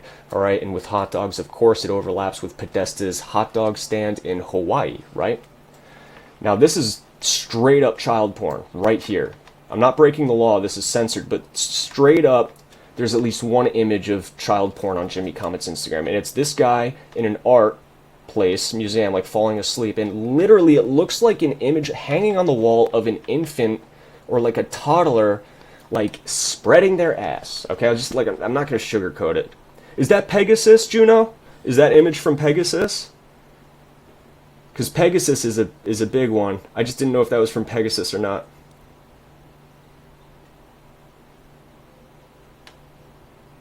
Howard says, what pizza place in Chicago? Let's see the tax record of that purchase. Yeah, Juno, we're definitely going to look up Pegasus Museum for sure. I just wasn't sure if this image right here was in Pegasus or not. Probably would be, just being as what it's depicting. I mean, I think that's straight up child nudity right there. It looks like adult hands on, like, either breasts or a butt or something. This guy Joshua is part of the Comet Ping Pong crew. Posts weird shit as well. He uploads shit like this. And also keep in mind, all of the accounts and the people and uploads that you're seeing here no longer exist. They're all private. I'd be damned if we find one that's still up. So here's C. Bootliar, uploads this weird shit. Hashtag need this, hashtag want this, hashtag baby, pasta, gay baby. Babies can't be gay. They're barely alive. They can't think. They're not cognizant yet. They're not gay.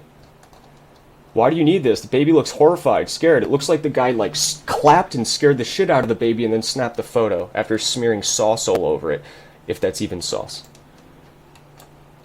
That's just one of the Illuminati card games there.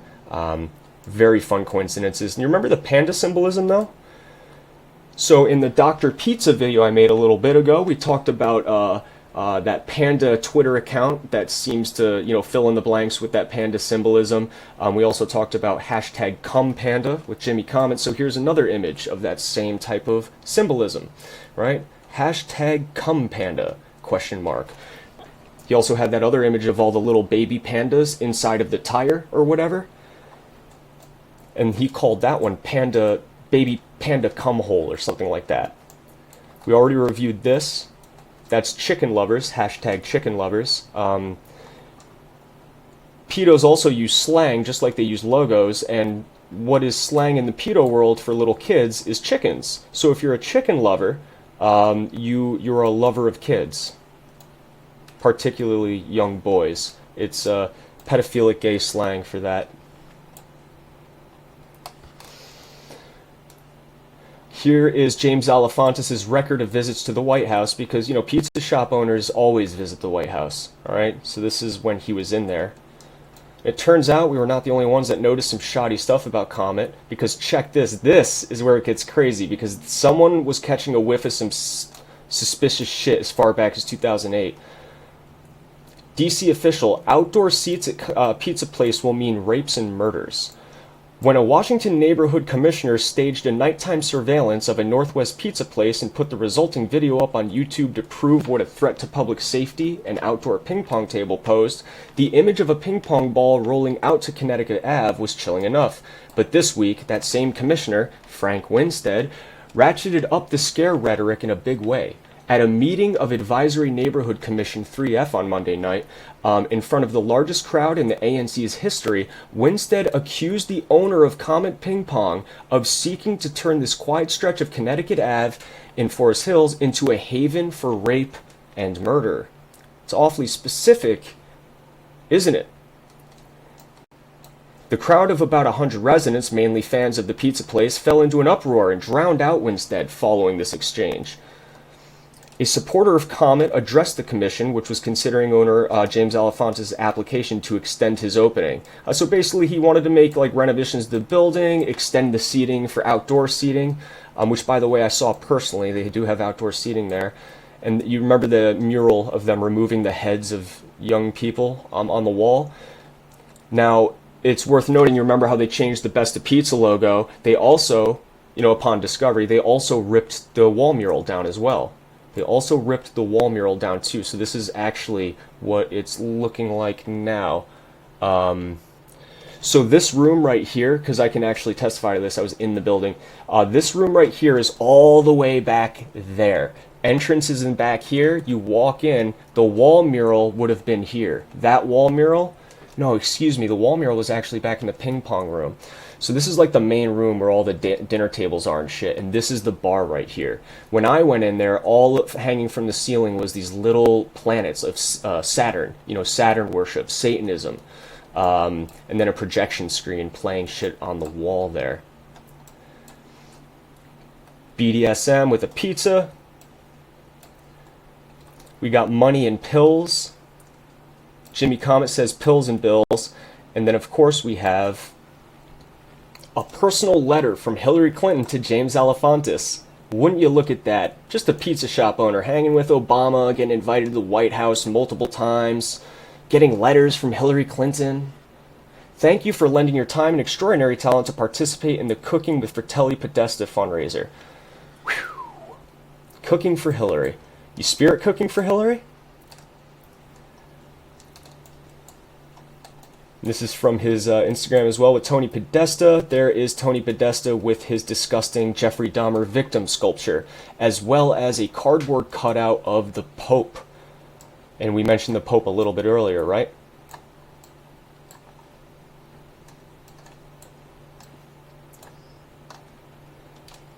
Now, I believe this Andrew, I gotta check this Andrew Klein shit because I think they have a case of mistaken identity, so I'm just gonna go ahead and avoid that.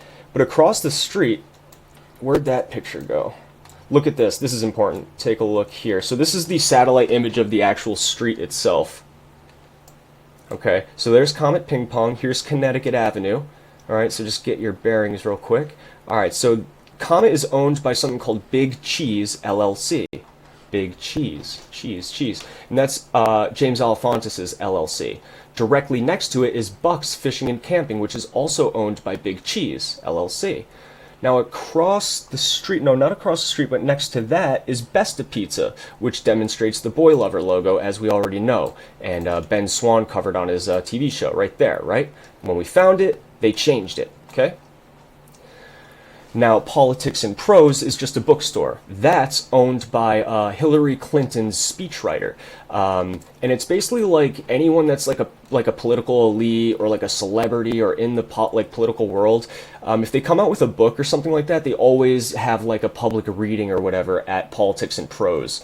So famous readers at its author event have included politicians such as Bill Clinton, Barack Obama, and former Senator Edward Brooke. Okay.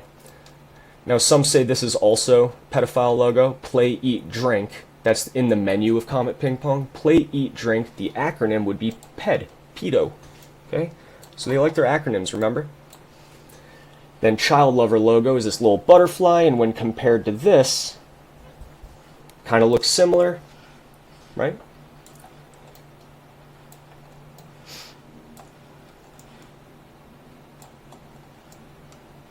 And then, of course, across the street is something called Terrasol.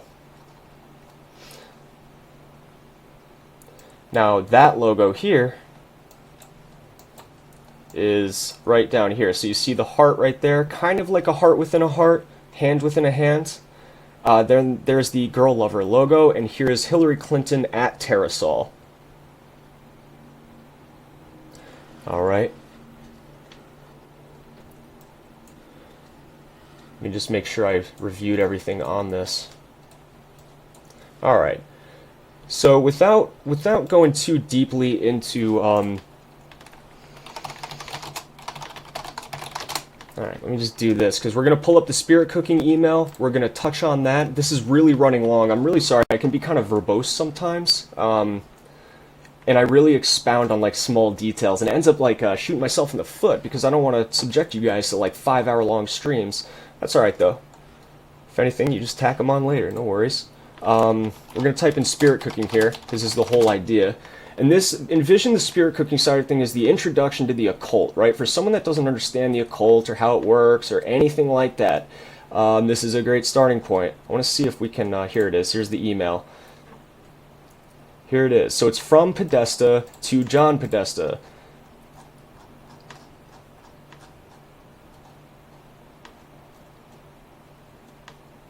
Okay, never mind. So start with this. So this is from Marina Abramovic, the woman that's a spirit cooker in the intro scene. And it's emailed to Tony Podesta, John's brother. Dear Tony, I'm so looking forward to the spirit cooking dinner tonight at my place. Do you think you'll be able to let me know if your brother is joining? All my love, Marina Abramovic, LLC. So we're all looking at this. We're like, what the fuck is spirit cooking? None of us have ever heard of it. I mean, we know wine and spirits, alcoholic drinks at a fancy dinner.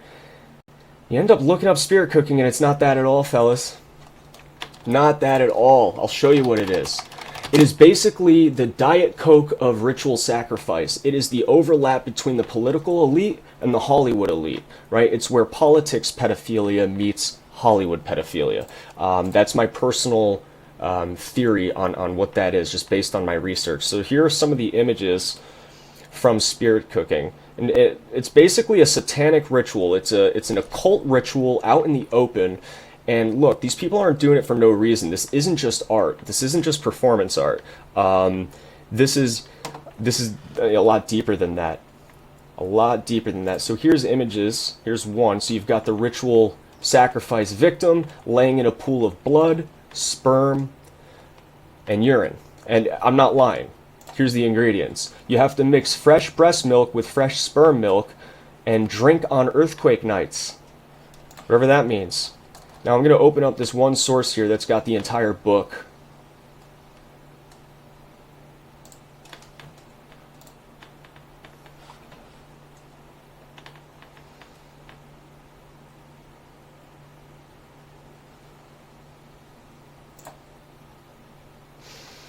So I don't know if you guys have seen this. I haven't really seen this floating around, but this is the actual like spirit cooking book that breaks it all down. We're gonna look how freaky this is.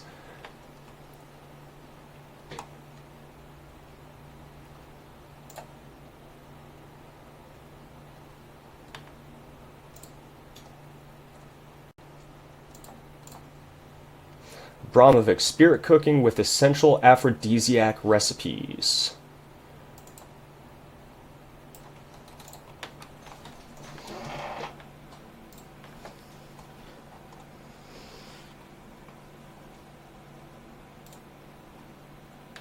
So I'm just going to give this to you as it is.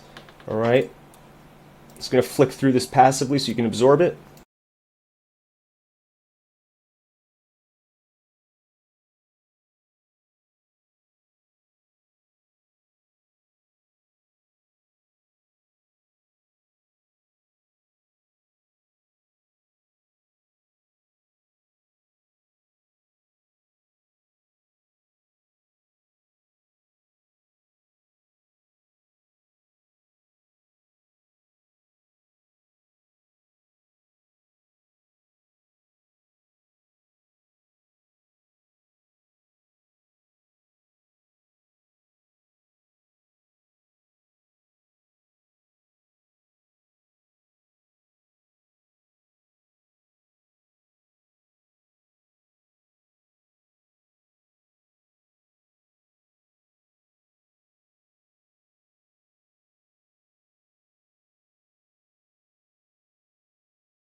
Whoever just said coiled snake in the comments, there's your python on your lap.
It's weird you guys not getting no audio on that?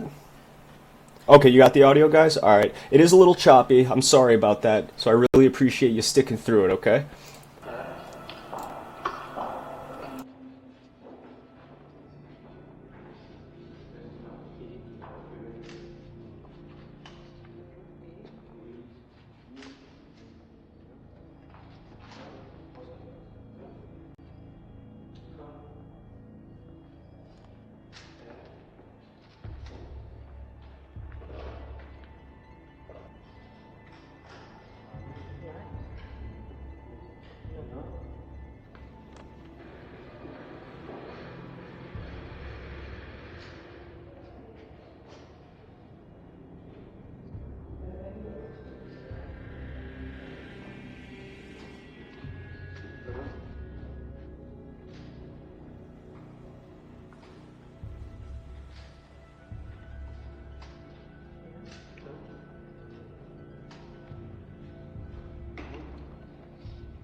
Imagine dedicating your life. Imagine dedicating your life to pouring blood, cum, piss, and breast milk on basically child replicas. Amazing, great.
Andiamo tutto fuori e alla fine io prego di ultima. Dimmi, per la mano?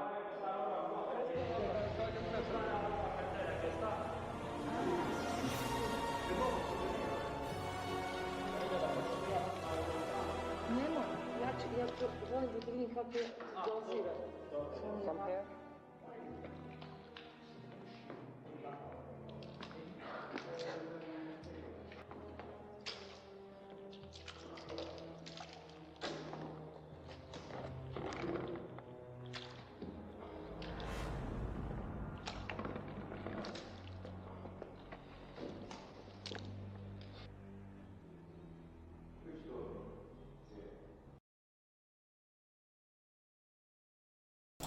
So with a sharp knife, cut deeply into the middle finger of your left hand and eat the pain. So before I forget to show you this, just very, very quickly, take a look. I'm going to show you something.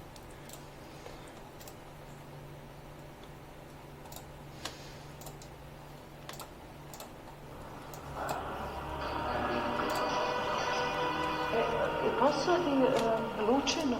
Di...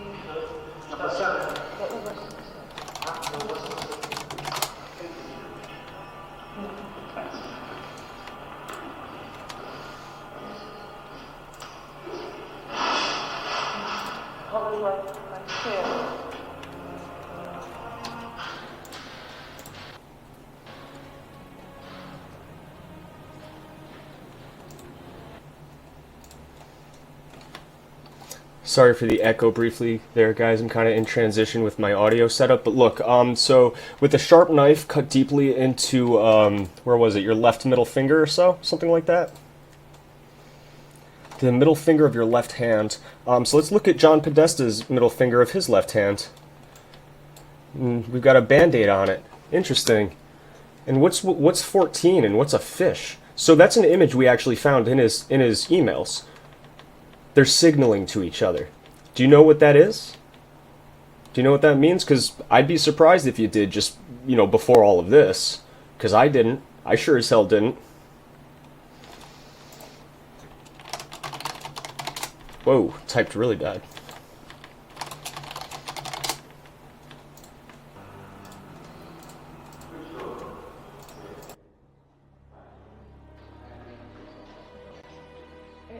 Posso di luce no? Di...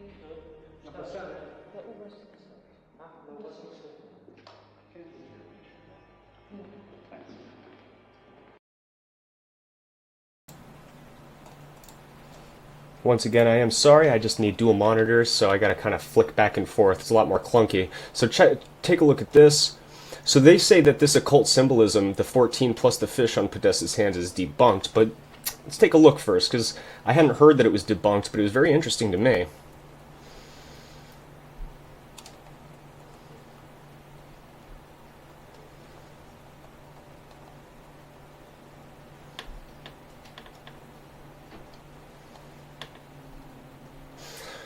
Oh, interesting. So this is an interesting perspective. So let me actually open up what the theory was at first.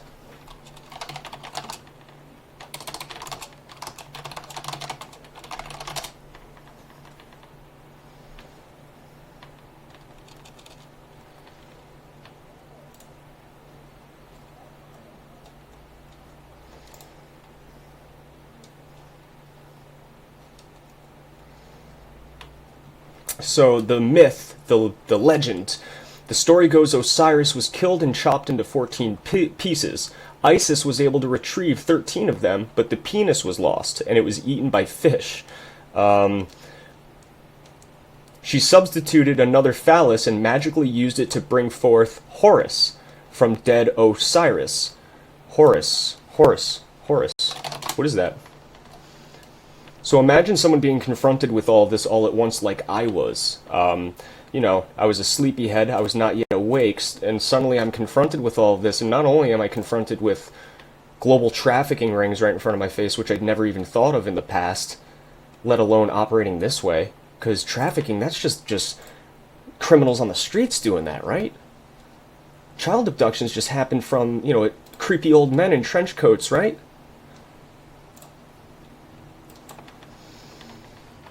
So,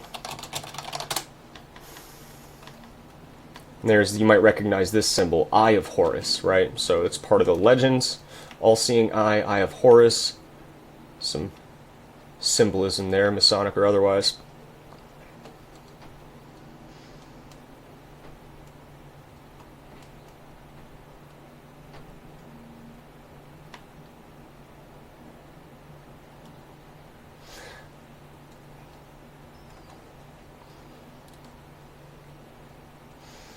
Again, it's important to note as well, once you start introducing and entertaining this occult symbolism, you start to understand these obelisks. Why are these obelisks everywhere? Have you ever actually wondered why there's reflecting pools outside, like in DC? Like there's reflecting pools and then an obelisk, typically, in the vicinity. Have you ever wondered what that's for? Like what? It's not just by... People just don't like making these shapes. There's a reason for it. It's a phallus, it's a giant phallic symbol. And reflection pools, well, it's exactly that. When you make a reflection of yourself, there's the upright image, and then if there's a pool down below it, it's displaying that image upside down, right? As above, so below. We're a micro version of kind of what's going on up there. It's the same exact reason why the Egyptian pyramids are kind of built and oriented, you know, in line with the constellations. As above, so it is below.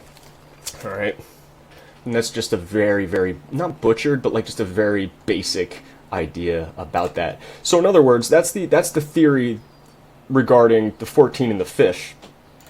But this guy claims to have debunked it. It makes sense. Let's be reasonable here. Basically, it's the debunker here is stating the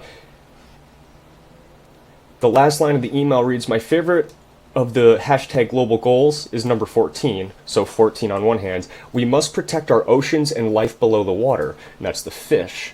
So I can understand how that works, but isn't it interesting that it overlaps very well with this occult symbolism that the rest of his friends, the rest of his emails, and the rest of the people he chills with are very much involved in, right? So that's the main thing. That is the main thing. Okay. So, I'm going to try and start to neaten this. This was a little all over the place. I didn't expect it to be as scatterbrained as it was, so I do hope you enjoyed what you did see. I'm going to try and neaten this up for everybody, because I meant to do a deep dive into the individual people. I mean, Max Maccabee, Michael Maccabee, the orphanages, Haiti, the adoption agencies, etc. So we'll go ahead and kind of wrap that up now. And it has to do with Chandler and Epstein. So we covered Rachel Chandler, little 15-year-old girl that's, you know, photographed with a ton of different famous people, such as P. Diddy, Eminem, and even, I think it was Prince Andrew, I think his name was. So friends in high places at a very, very, very young age, attending parties she should not be at that age. So she's flying on the Lolita Express, which is a private plane owned by a convicted pedophile by the name of Jeffrey Epstein. Jeffrey Epstein claims to be the co-founder of the Clinton Foundation, and Bill Clinton even gave him $3.5 million. Or was it vice versa? Either way, they're tight. Clinton flew 26 times on Jeffrey Epstein, convicted pedo's, plane. Lolita Express, and where do they go? They go to his private island, Little St. James. Now again, let's take a look here. Little St. James. Do you guys remember this? Remember Karis James? Hashtag Karis James from the Jimmy Comet Instagram. He would hashtag this thing, Karis James. And at first we thought it was referencing like children, like the name of a child. But it might not. It might not be. So I'm gonna display this for you in a sec, demonstrate what I'm talking about.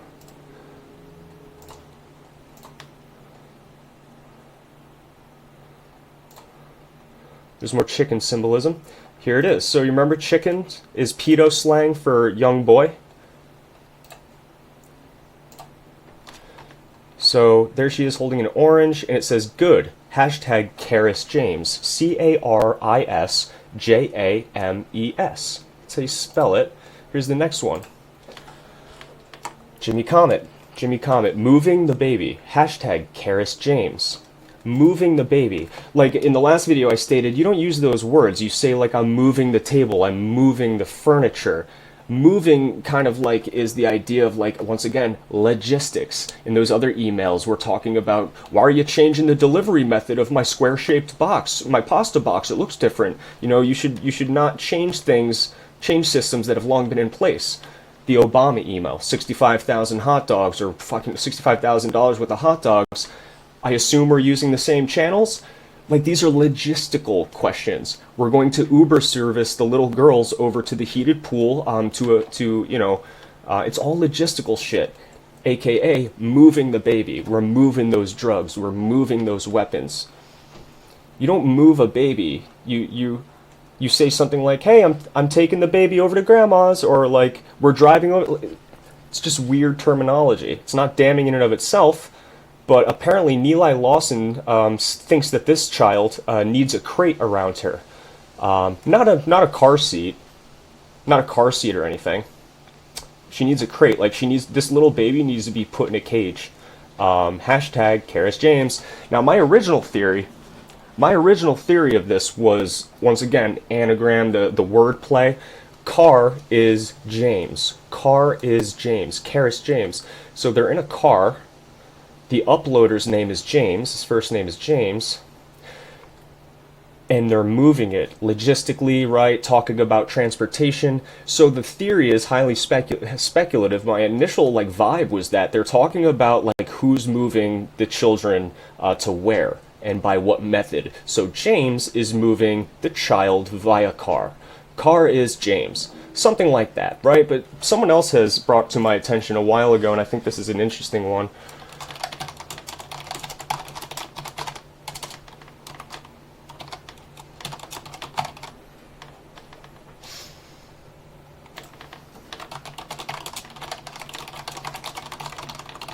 Just a little aside. Just curious.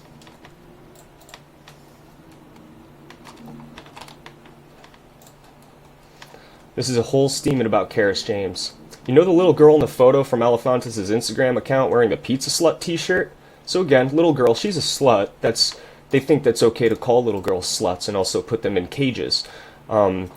Somebody smarter than me on Reddit figured this out. Epstein's Island's real name is Little St. James. Caribbean Island, Little St. James.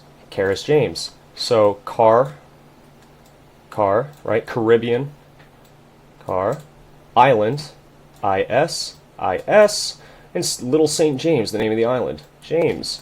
Karis James. Caribbean Island, Little St. James. Just interesting. So, now who is this little girl, and more importantly, where is she now? Yeah, let's not forget, I mean, this James Alefantis is a homosexual male, and so too is David Brock, Media Matters, and a lot of the people at Comet Ping Pong. Where are they getting all these kids? Like, whose fucking kids are these, dude? Whose kids are these? Where are you just, this dude's got an infinite supply of kids. Hey, I've got this baby, let me go take a photo of it with a chicken. Like, where are you getting these kids? Are they your friends? A lot of his friends are gay too. It's not like gay people can't have straight friends or some shit, but that's all I'm saying, man. This is a good one. This is a really good one. Part of the deep dive. Maybe we'll start with this guy. It won't be too deep because we don't know much about him, but Alefantis, one of Alefantis' friends uploaded this image. Now, once again, notice the dress. Notice the dress. Pattern recognition, right? Flex those muscles. Exercise the pattern recognition muscles. Look at that. Spirals on the dress. Spirals on the dress, just like that band promotion thing. I don't think it's this image. Anyway, you guys know what I'm talking about, right? It was from a few minutes ago. Spirals on the dress, right? And they all have bags under their eyes as well, which is typical for sleep deprivation and sodomy victims. Unfortunately, it's disgusting. And then, here you go. Here's Aaron Rao. Might be mispronouncing that. So he likes this image. Now, people like all sorts of images. I mean, sometimes it doesn't even mean anything when you like an image. You just like it to like it, right? So maybe he's friends with Jimmy Alefantis or this person. So, oh, wow, nice, beautiful kids. That's great. They look great. They're growing up so fast. I'll like it. But either way, he likes it. So who is this guy? He's the Chief Southern Division United States Attorney's Office for the District of Maryland. Scroll over.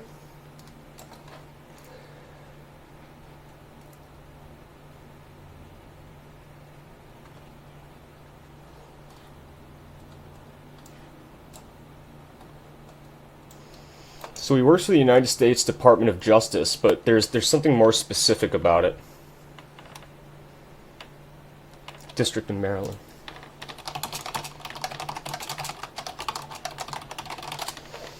So this dude really, and by the way, it's not just that photo that he likes on Instagram from Jimmy Comet. He likes just about all of the ones featuring kids.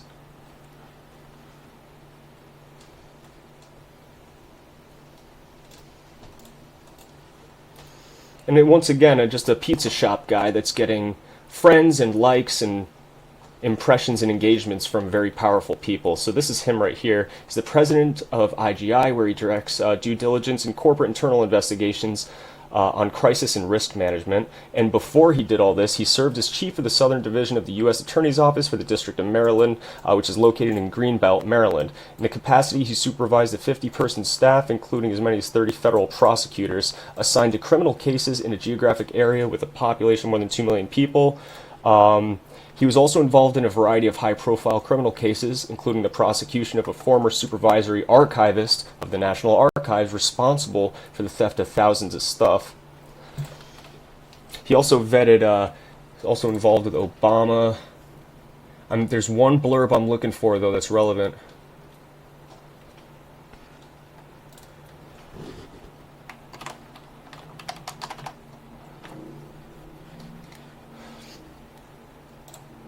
Because I'm looking for his involvement in child trafficking and child porn rings, because that's really... There it is. Here it is. Okay. Like the major crime section in Baltimore, the Greenbelt office prosecutes a wide array of other federal offenses, including child pornography, and that is his district, all right? And this is an old post. Memories. 11/11/16, 2016. So this is when things were really heating up. And these are the sorts of crimes he's prosecuting. Significant public corruption and fraud cases, federal racketeering and conspiracy, child pornography, bank robberies, immigration violations, counterfeiting.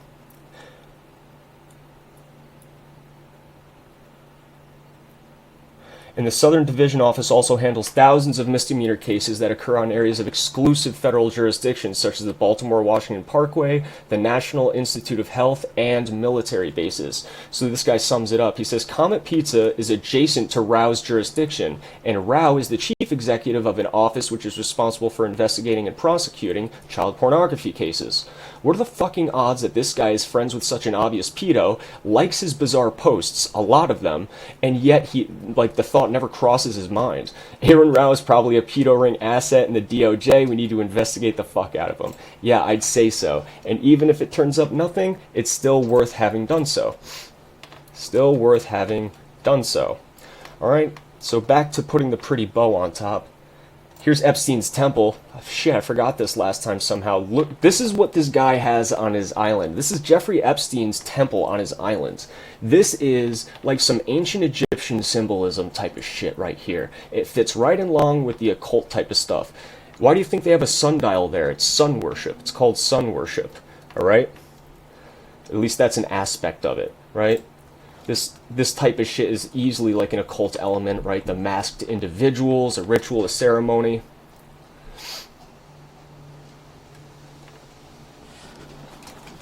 But anyway, putting the bow on it, we got Jeffrey Epstein that claims to have co-founded, the Clinton Foundation, and he owns an island right near Haiti. Now, that's an important thing, because why is Haiti important? Well, check this out. Guess who else the Clintons are friends with? They're friends with a woman named Laura Silsby. Alright? Now, Laura Silsby is a convicted child trafficker. She abducted 33 children from Haiti after an earthquake. She claimed that they were orphans, right? Their families and parents died in the earthquake. This is bona fide evidence right here. I'll show you.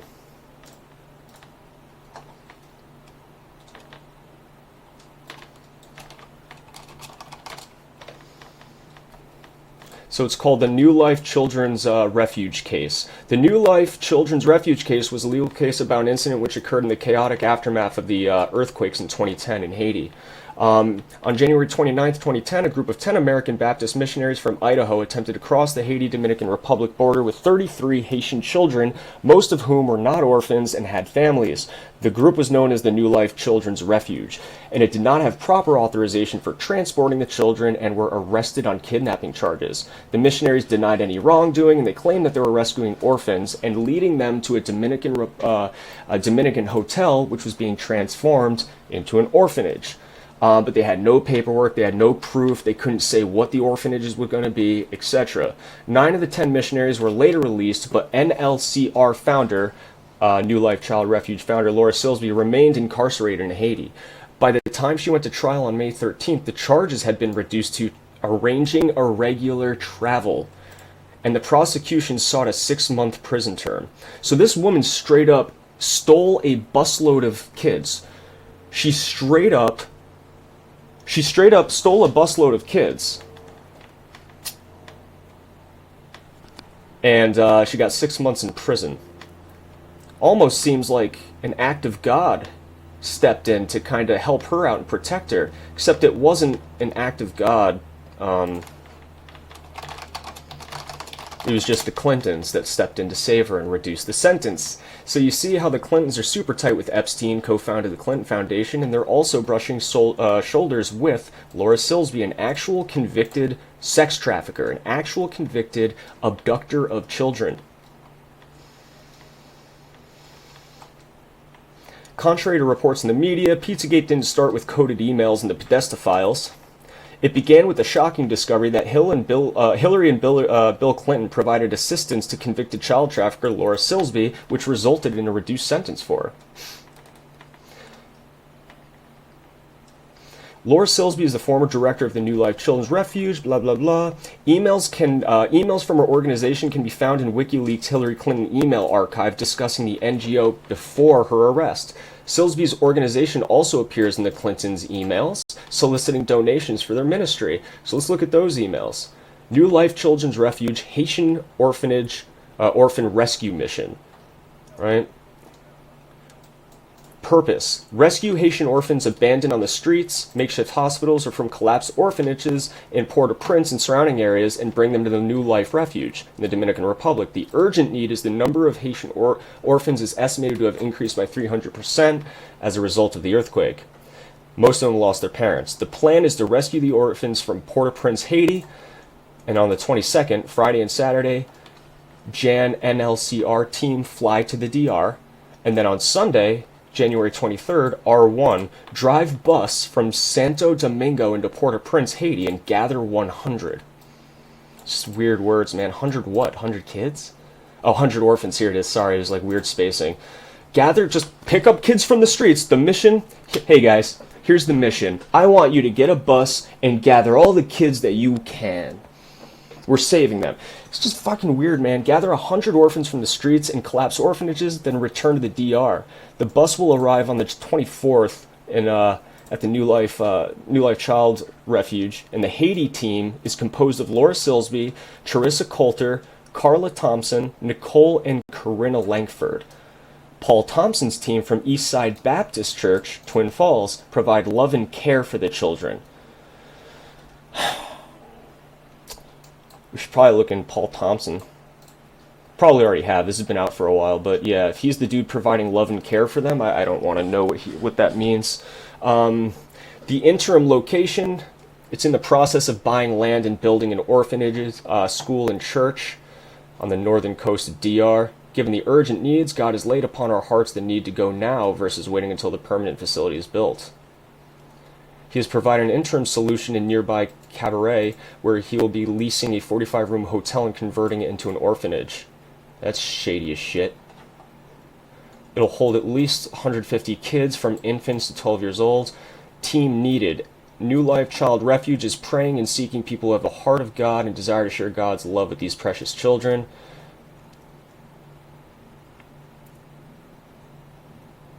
Very weird wording, all this God. God, help me abduct these kids. God, please help me abduct these kids successfully. And this is just another separate email regarding, transport. I think they talk about how much it would cost to transport these kids. Yeah, here it is. From Boise to Las Vegas, the transportation of children would be $1,800 to charter a bus in the DR to bring 100 kids. And, you got to get food during the transportation. So this is sick shit. We live in a world where you can, read emails from the people that rule us and rule over us, just casually talking about the logistical challenges and the pricing on trafficking children and how to move them from place to place. Isn't that interesting? So on January 29th, 2010, Silsby was arrested with 9 other Americans trying to steal 33 kids. Hillary and Bill Clinton took an extraordinary interest in Silsby's case from the moment she was arrested and almost immediately stepped in on her behalf. The Harvard Human Rights Journal stated that one of Bill Clinton's first acts as special envoy for the United Nations in Haiti was to put out the fire of a child abduction scandal involving American citizens. So whatever Silsby's up to down there is probably key involving all of this racket. All roads lead back to 2 places. All roads lead back to Epstein, and all roads lead back to Haiti. I see question, everything is in here. What's going on, question? You've probably been here a while, I just didn't notice you joining. And if you guys haven't already, definitely check his videos out. They are awesome. I only discovered it not that long ago, actually. I didn't hear about you before, but I love that shit since I did discover it. But anyway,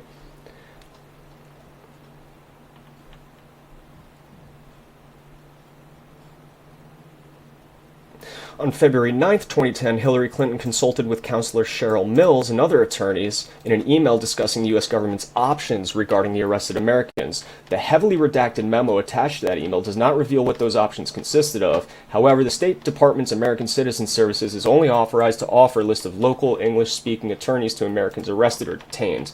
To go beyond that authorization is a severe violation of protocol and is illegal.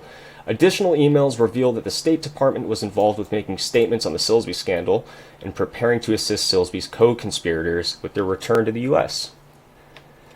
So check this out. This is where shit really hits the fan. The lawyer that represented Laura Silsby was a human trafficker himself, and now he's arrested for that shit. On February 11th, the New York Times reported that Silsby's original lawyer, Jorge Puello, was suspected of leading an international human trafficking ring involving women and minors. Look at this. Look at this. You see, this is what would crack this thing wide open. That's why everyone's so scared about Haiti. That's why Pizzagate really, really freaked the powers that be out. So it just freaked the living hell out of them, okay? And you can tell by the rampant censorship. You know, you'd be clicking links, doing some research, and the next moment, they'd be gone. Little segments of fucking, like not even entire web pages, but like little lines, like the equivalent of like this highlighted section would be omitted or removed from an article. Very precise types of censorship. Laura Silsby, she was also removed from the website from the company that she works with too. So the point is a human trafficker got popped for arresting 33 kids. Hillary and Bill Clinton swooped in to help her out and reduce her sentence, got her a lawyer by the name of Jorge Puello, who actually ended up being the leader of an international human trafficking ring himself. Now, would it surprise you that Laura Silsby actually visited the White House very close in proximity to the same time that James Alefantis visited the White House? Really gets the noggin jogging. It activates my almonds. You see how this all lines up? And here's the article from the New York Times. Advisor to detained Americans in Haiti is investigated.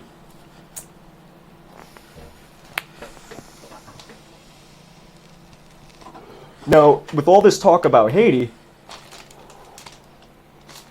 who else could possibly be, involved in this shit? I'm going to point out two things that I picked up on myself. Remember that girl Molly Tibbetts that went missing? I think it was last summer. Surely, I mean, why are you bringing up just a random case of a missing girl? Surely it's not connected. Look, I'm not pulling your leg when I say all roads lead to Epstein and Haiti. Okay? I'll show you.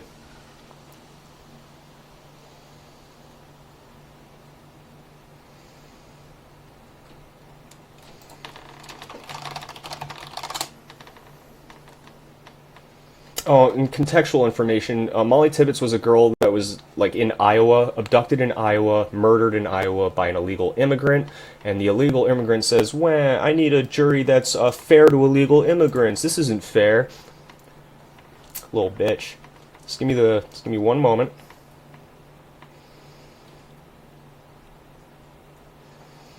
We're all getting research. I just want the raw shit, though. Well, I'll just post one of these. And I made a video about this, actually, too, a while ago. So there's Molly. It's kind of sad, because I think she was, like, a left-leaning girl. Just like a lot of young people, you know? Refugees welcome, and look what happens. She gets killed by not a refugee, but an illegal immigrant that she probably fought for non-stop. On Twitter, on Facebook. And it's the unfortunate juxtaposition, like, confronted with the grim reality of what's happening. It's not all roses, man. Sure, you want to help people. Nobody wants anyone to suffer. But look what happens. Look what happens. You go to Morocco and you get beheaded. Something like that.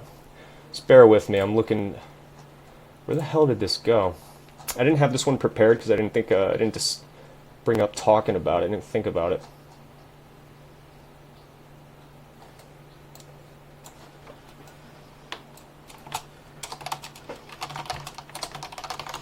Now, it's not just a Haiti connection out of nowhere, either.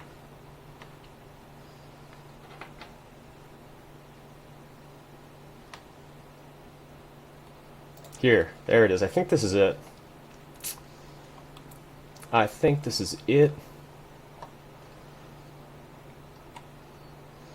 Project Haiti, and this is from the ClintonFoundation.org. Project Haiti Orphanage and Children's Center. In 2011, U.S. Green Building Council, together with its project partners, HOK and Adaptive Building Solutions, committed to building an ultra-green orphanage and children's center in Port-au-Prince, Haiti. The Project Haiti Orphanage and Children's Center will serve as a visible and replicable model of green, sustainable, resilient building practices and also provide services directed for Haitian orphanages. Once completed, the new high-performance facility will be owned and operated by the Foundation Enfant Jesus, and will provide for the immediate health and emotional needs of orphan children. Okay, alright. So what is the U.S. Green Building Council? I believe this is the thing we need to look up.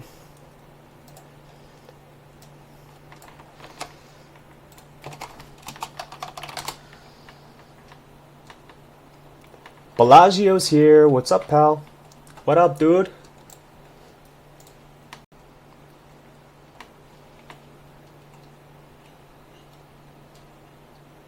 I'm looking for this one. Forget her father's name, though. That would probably help. I don't mean to go off on this. Is it Rob Tibbetts?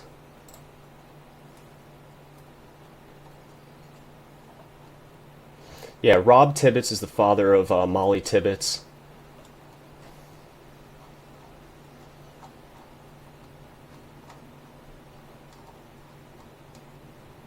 It's a a marketing executive. Rob Tibbets is a member of the board of directors for the San Francisco Chamber of Commerce, which describes him as having worked as vice president marketing principal at a company called HOK, right? Just like the Clinton Foundation Project Haiti, with its project partners, HOK, to build a green orphanage in Haiti.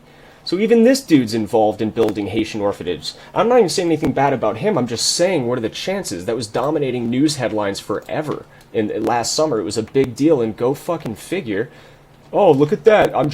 Just by chance, I'm involved in Haitian orphanages again. Wow, they're every... Now don't forget, too,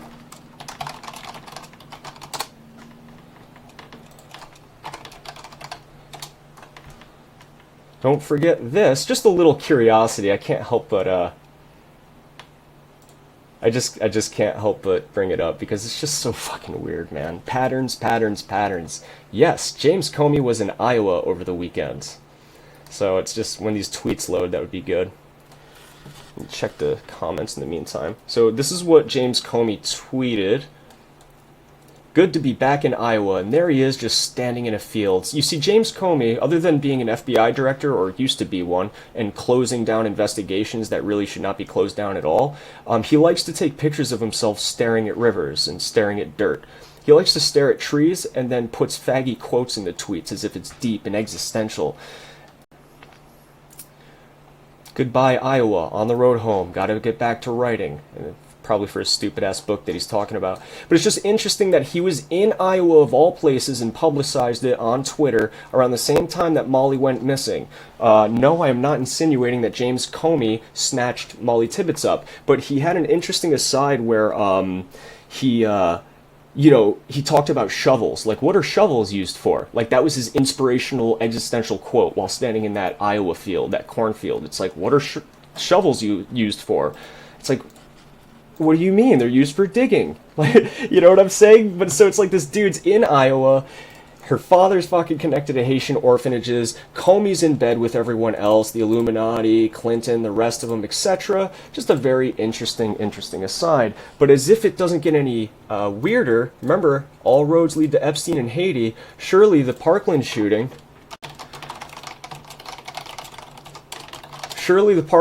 doesn't relate to that, right?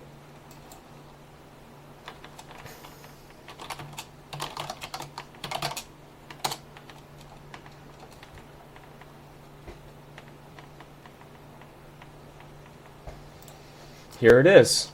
Surely he's not involved with Haiti. Maybe it's just like, maybe a marketing thing, or maybe just like the occasional business trip to Haiti. That's it, right? Nothing else. Oh, look, he's involved with adoption agencies as well. You see, all these people really like adoption agencies. They really like orphanages. Now, poor Jeff, I'm not saying anything about him. His son survived the Parkland shooting, okay? His son's name is Cameron Kasky. Jeff is the father. And One World Adoption Services is kind of sketchy, because check this out. Let's read it. Anons have been digging all into the overnight CNN teen celebrities who recently got famous as mouthpieces for gun control in the wake of the Parkland shooting, like David Hogg. Here's Cameron with Nellie Orr of Fusion GPS. Holy shit, Cameron Kasky being photographed. I didn't see this picture. With Nellie Orr of Fusion GPS. Now, we're not going to get into this, but Fusion GPS is the company that was used by Clinton in order to write that dossier. I know Christopher Steele wrote the dossier, but either way, they're all incestuous, and it was essentially a major part of Spygate in order to get Trump's campaign and Carter Page wiretapped. This is Kasky's personal page. That's a weird jump. You go from being a Hollywood agent to running a worldwide adoption agency that operated in regions most heavily associated with human trafficking. Let's dive deeper. Jeffrey Kasky. Before embarking on his legal career in '93, Jeff was a music and entertainment agent in New York City, including a stint in the prestigious William Morris Agency's agent training program.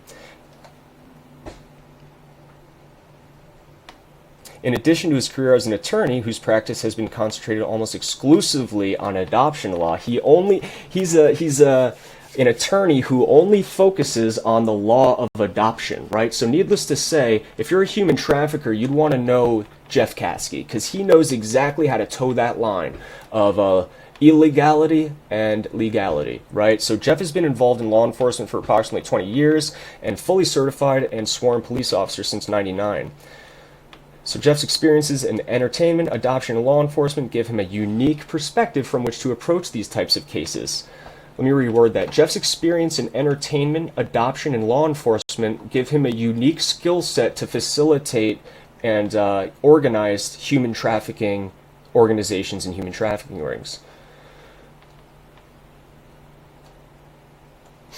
Here's his Twitter profile, Jeff Caskey. Now check this out. It's One World Adoption Services he's involved with, right? It's a Florida-based adoption agency, and it's in operation since '95. They help women who are facing unplanned pregnancies, and they help them find loving adoptive families and arrange the ideal adoption situation. Our clients receive help throughout the pregnancy with housing, living expenses, etc. And this is the proof that he's involved in that, you know, the Autism Channel, Caskey Mediation. This is LinkedIn.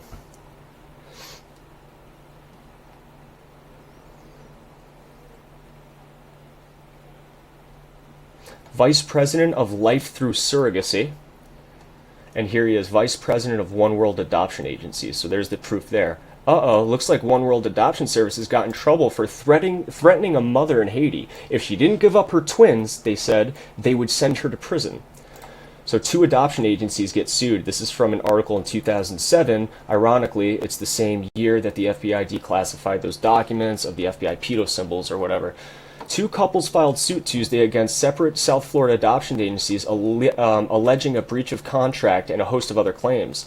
Palm Beach County couple Lori Berrien and William Bermudez accused Deerfield Beach-based One World Adoption Services, which they say they paid to conduct a home study. They are accusing them of interfering with their adoption of twins by offering to pay the birth mother money if she would place the children with their agency instead of the couple. Oh, that's fucked up, man. Barron and Bermudez also accused the agency of threatening to have the birth mother arrested on an outstanding warrant if she didn't place the children with them. Remember, I told you, trafficking, it goes through legal channels. It's not the shady tinted window car following and pacing a child walking home from school alone. It happens through CPS, Child Protective Services, orphanages, adoption agencies, right? They also have a branch in Georgia. It's in Sugar Hill, Georgia. And they're a non-profit organization dedicated to serving orphaned and abandoned children worldwide. So one of the branches is run by Marge Snyder. And here's their mission statement. Kind of already get that idea.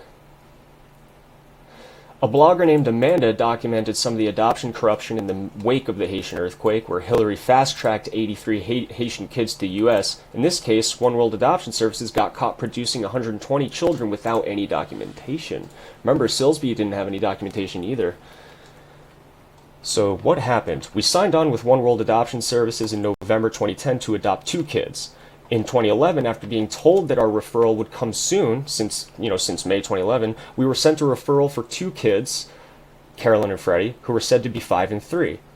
Their paperwork did not include any info about the biological family, except that the mother was unable to care for them and the father was unknown. We asked a number of questions about their situation, like their birth family, where they came from, etc. We never heard anything further about it. We naively accepted OWAS's One World Adoption Services word that this was all the info that we would or could receive.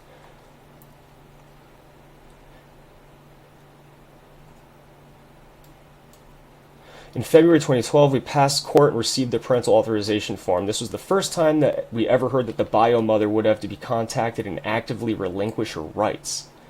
Again, we asked for info about her and her situation, but didn't receive it. On the request from the birth certificates for the first time, we saw that a name of a 3rd child, Katie, and asked for info from them again. We were then told that she was the children's biological sister who was raised with them and had been brought to the orphanage at the same time.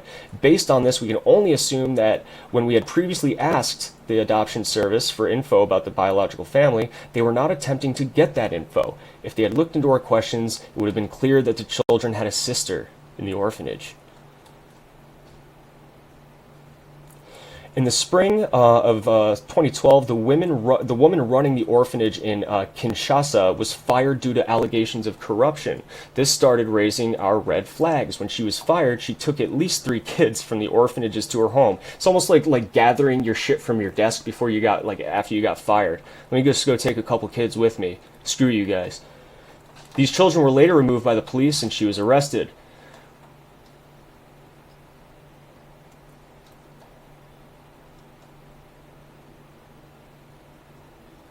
So it was at this point that the red flags became flaming red on fire flags. First, our investigation revealed that the address given by the adoption service for the biological mother was incorrect, and that no one by the name even existed or lived there. No neighbors ever heard of her, etc. Secondly, we then learned that Freddie was one of the kids taken from the orphanage by the fired director. So that corrupt director that took a few kids with her, screw you guys, I'm out of here. Then got arrested for it due to corruption. Turns out Freddie was taken by her too, which explained why we had not received any photos of him for months while we did not receive photos of the girls, or while we did receive pics of the girls.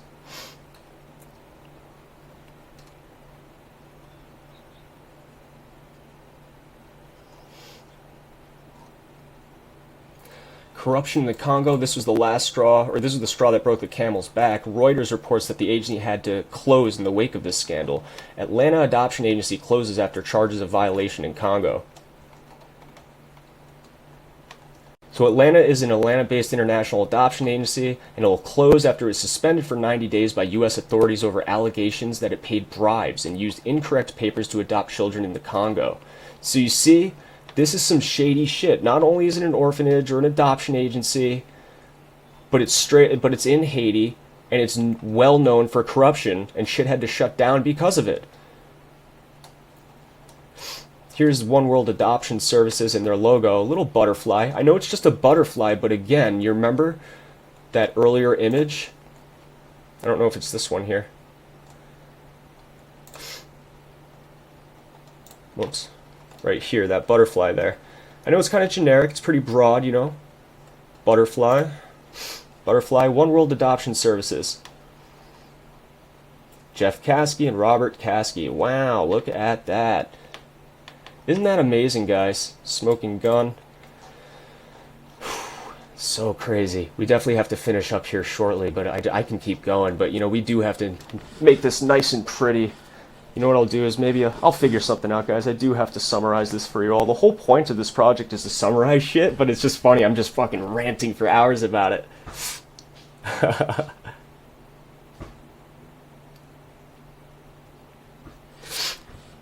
Alright, what's the other thing I had written down?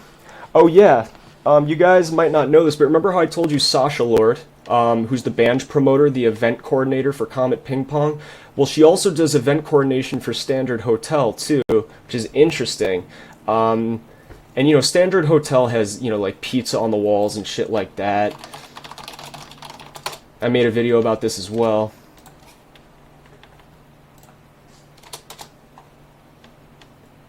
What do you guys think of the idea of, like, what if I made 1-minute compilations after each one of these? I'll make a 1-minute compilation for part 1, 1-minute compilation for part 2, and it'll just condense all this. Maybe I should do that. Here's my video, actually. Ooh, I'm on the front page. Ooh, how cool is that? So as you can see here, can't remember what I talked about in this. Pizzagate. I haven't really touched it in a long time, but there's some compelling information that I saw posted on the boards the other day, last night, that kind of has me thinking about some weird shit. So for instance, I have, the day after, there was a helicopter crash. Alright, so I know this is kind of like some Q shit, and again, think of them what you will, but I just thought it was interesting. You got spirals on this little art sculpture outside the Standard Hotel, and once again, this is the same hotel that Sasha Lord, band promoter for Comet, does event coordination for as well. And then, you know, we've got this here, just, you know, this is, you don't really there's a spiral triangle right there. You see it? Right there, okay. And this is all from the artist that made that sculpture.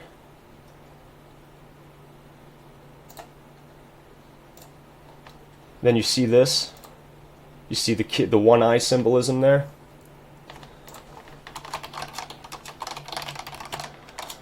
Whoops. One yee.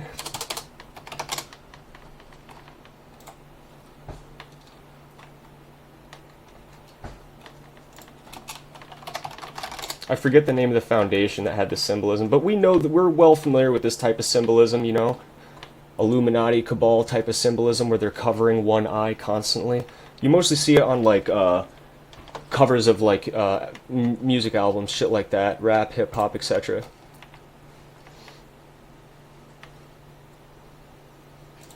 And then on the wall of the Vision Center of Standard is just a pizza. Right? It's just completely normal and relevant to Vision Center. All right. And then here's the Standard Hotel Instagram, and these are some of the images that they upload too. Look at that. Wow, how cool is that? Wow, interesting. Looks like a young girl with eggs on her boobs. Breakfast is served, Standard Hotel posts. Here's the next one. Now that's a cool daughter. Now that is a cool daughter. Hey guys, take a look at my daughter. Isn't she so cool? She goes by Pizza Slut. Then of course we got this, right? Our box model enjoying a light snack at the Stephanie Gonneau artist reception in the background, flanked by hot dogs, in and out. Interesting, right? So just some supplementary information. So now, speaking of Standard Hotel, right? Whose district is Standard Hotel a part of? That's Adam Schiff. And you might recall Adam Schiff being called out by President Trump a while ago. You remember? President Trump called him Little Adam Schiff. But he spelled little wrong, so CNN had a field day. Oh, Trump is a dum-dum. He can't spell simple words right. He spelled it wrong. But what they don't know is that he was sending a message to Schiff. So Schiff is the U.S. representative for California's 28th district, I think. He's been serving in Congress since 2001. All right. Why did he call him Little Adam Schiff? Liddle. Check this.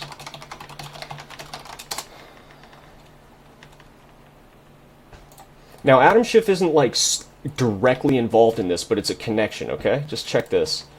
This is operating within the same area too. This is called the Little Kids Foundation, and check this. They have a thing called the Touch Tour, where you can get tickets to a mobile infant massage tour bus, ladies and gentlemen. Mobile infant massage tour bus, complete with the little spirals at the end, right? Little Adam Schiff, Little, Liddle. Hey guys, remember RSVP, tickets are selling out quick. You want to touch some kids while you're mobile, going 65 miles an hour down the highway? Email me, okay? So here we have a very bizarre mobile infant massage van, okay? But what is the deal with this, and what does it have to do with Haiti? What does it have to do with pizza? Just hang tight. I know this is a long presentation. We're almost finished. Hang tight. I promise it does. Now, forget the exact page it's on. Tina Allen, that's it. So Tina Allen, I think, is the founder. She's largely credited with popularizing pediatric massage therapy. So she's revolutionary infant massage lady. She's innovated the approach to infant massage. It's an innovative approach to children's health, and it's allowed her the unique opportunity to train healthcare and staff professionals and create massage programs in leading medical institutions.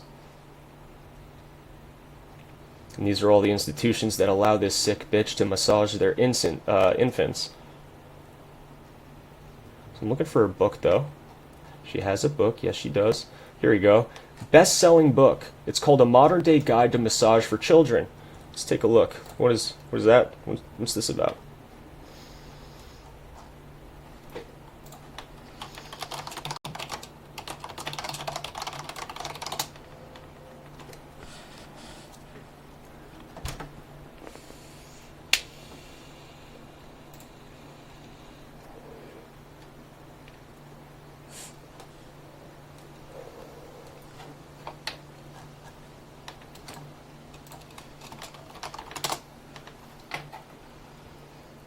So, in her opinion, she relates massaging an infant like applying condiments to a pizza pie. Okay?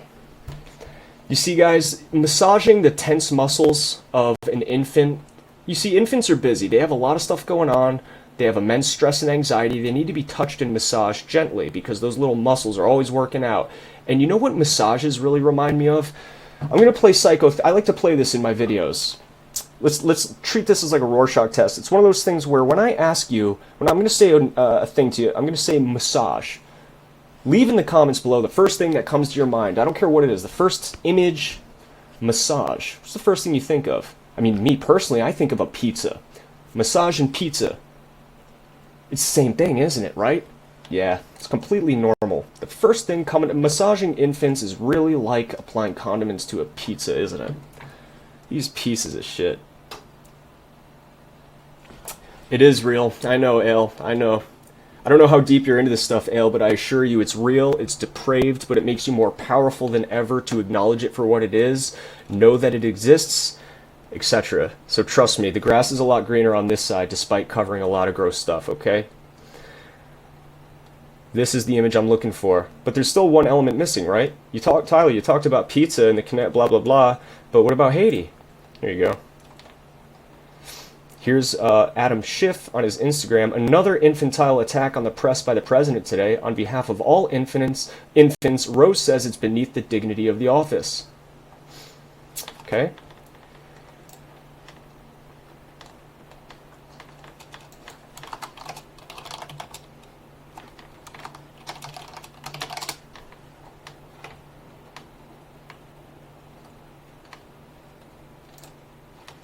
Here it is. A photo my daughter Alexa snapped from our trip to Haiti last week. We visited 2 orphanages and a hospital and saw the amazing work being done by the Haitian people with the support of American volunteers. Very moving experience for us both. So again, here's Haiti again, guys. Here's more orphanages. Here's more adoption agencies. Here's infant mobile massage buses, tour buses. Buy your tickets now. Buy them ahead of time. They're selling quick. We're going to be in New York on January 25th and in California. Drives you nuts, man. Could drive you up the wall, but even more so is the Heart Touch Project. And look at that right there. Little spiral heart, isn't it? You see how all these thematic elements kind of blend into one cohesive image? It might not know, with any conclusive proof what this type of painting is, but I have a pretty good idea, pretty confident that it involves trafficking of kids, abuse of children, sexual abuse of children, etc. Right? Pretty confident about that. All right, guys. So I think I'm going to wrap it here. I don't want to get too rambly and long than it already is. I'm happy with what we've covered. I think it could have been more condensed, so I do have to kind of reevaluate my approach to this because the whole goal of these videos are to be able to send them to people that maybe are open-minded enough but maybe never believed it before. Like, I want these to be a good reference point about everything we know up till 2019. Everyone's going to miss some stuff though, right? We're going to overlook some details here and there. So like I said, I think I might find a way to condense this like I really mean to, but I'm a wordy guy, man. I can't help it. I really can't help being so wordy. So this is supposed to be like an hour and a half. What time is it? It's 3 hours, man. Time flies when you're talking about pizza and trying to expose awareness of global pedophile rings, my friends. Yeah, I'll drop a link to the, I'll drop a link to that, actually. Hold on. Actually, Ale, go to my description of this video. I dropped a Google Doc here that's accessible for you all. It's got all of the notes that I kind of wanted to cover in this. You see, it's got the glossary of names here, but I didn't quite get to the deep dives of them. Kind of did it out of order, but it's okay. It's okay.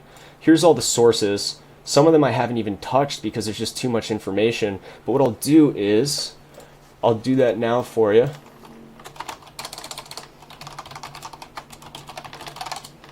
And just put the website in the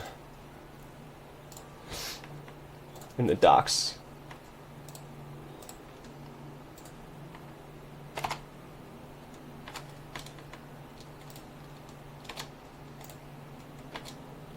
All right. Anyway, little kids. It's down in number 23. All right, so I added that in there for you guys.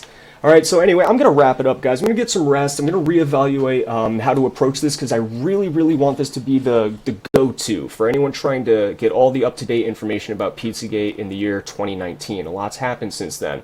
So I'll be coming out with further information, current news, etc., but I'll find a way to condense all this for you. And once again, if you enjoyed what you saw here, or rather not enjoyed it, but valued the diligent research that was displayed in such a presentation as this, go ahead and follow me on Twitter at MemoryHold, as well as Instagram. I typically, it's at MemoryHold7. What I do here is I upload supplemental information, screen caps of things that are related to the videos I do today.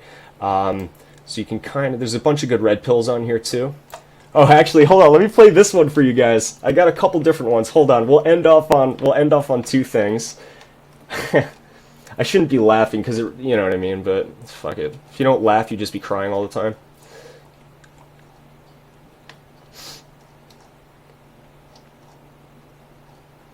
Hold on, I'm trying to find it. It's just something that I just like get a little joy from this type of shit. Every once in a while I'll make these like little 30-second musical compilations that are kind of funny.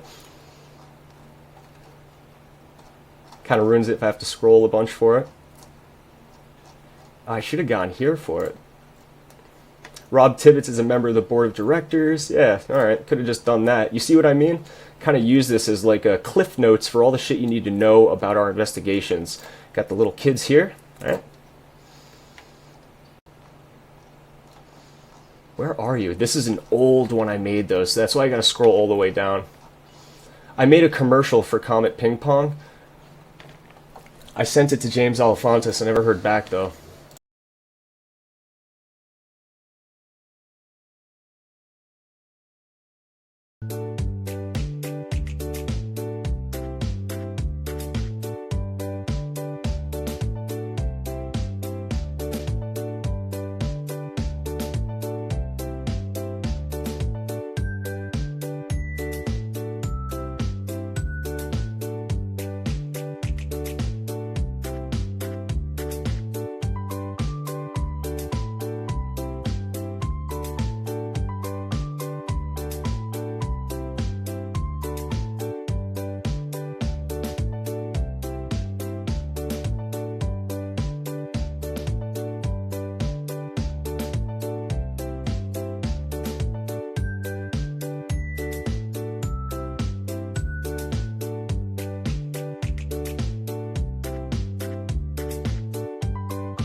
You know, I'm absolutely baffled as to why James Alefantis didn't like the cinematic prowess of my commercial creating capabilities. I sent it right to him. I said, "Hey, listen, man, I got the perfect commercial for your pizza shop. You should air this on television. Put it up on your website." He never got back to me though. So yeah, that's that, fellas. Here, oh shit, here's this too. Everything's just too deep. We'll tackle all the shit in part 3. All right, everyone. So I really appreciate you stopping by. Sorry if it was a little scatterbrains, but I think we covered a lot of information, covered a lot of good shit, and we're gonna cover even more in the next one. All right. So subscribe if you haven't done so already, and say what's up on Twitter, etc. I'll catch you guys next time.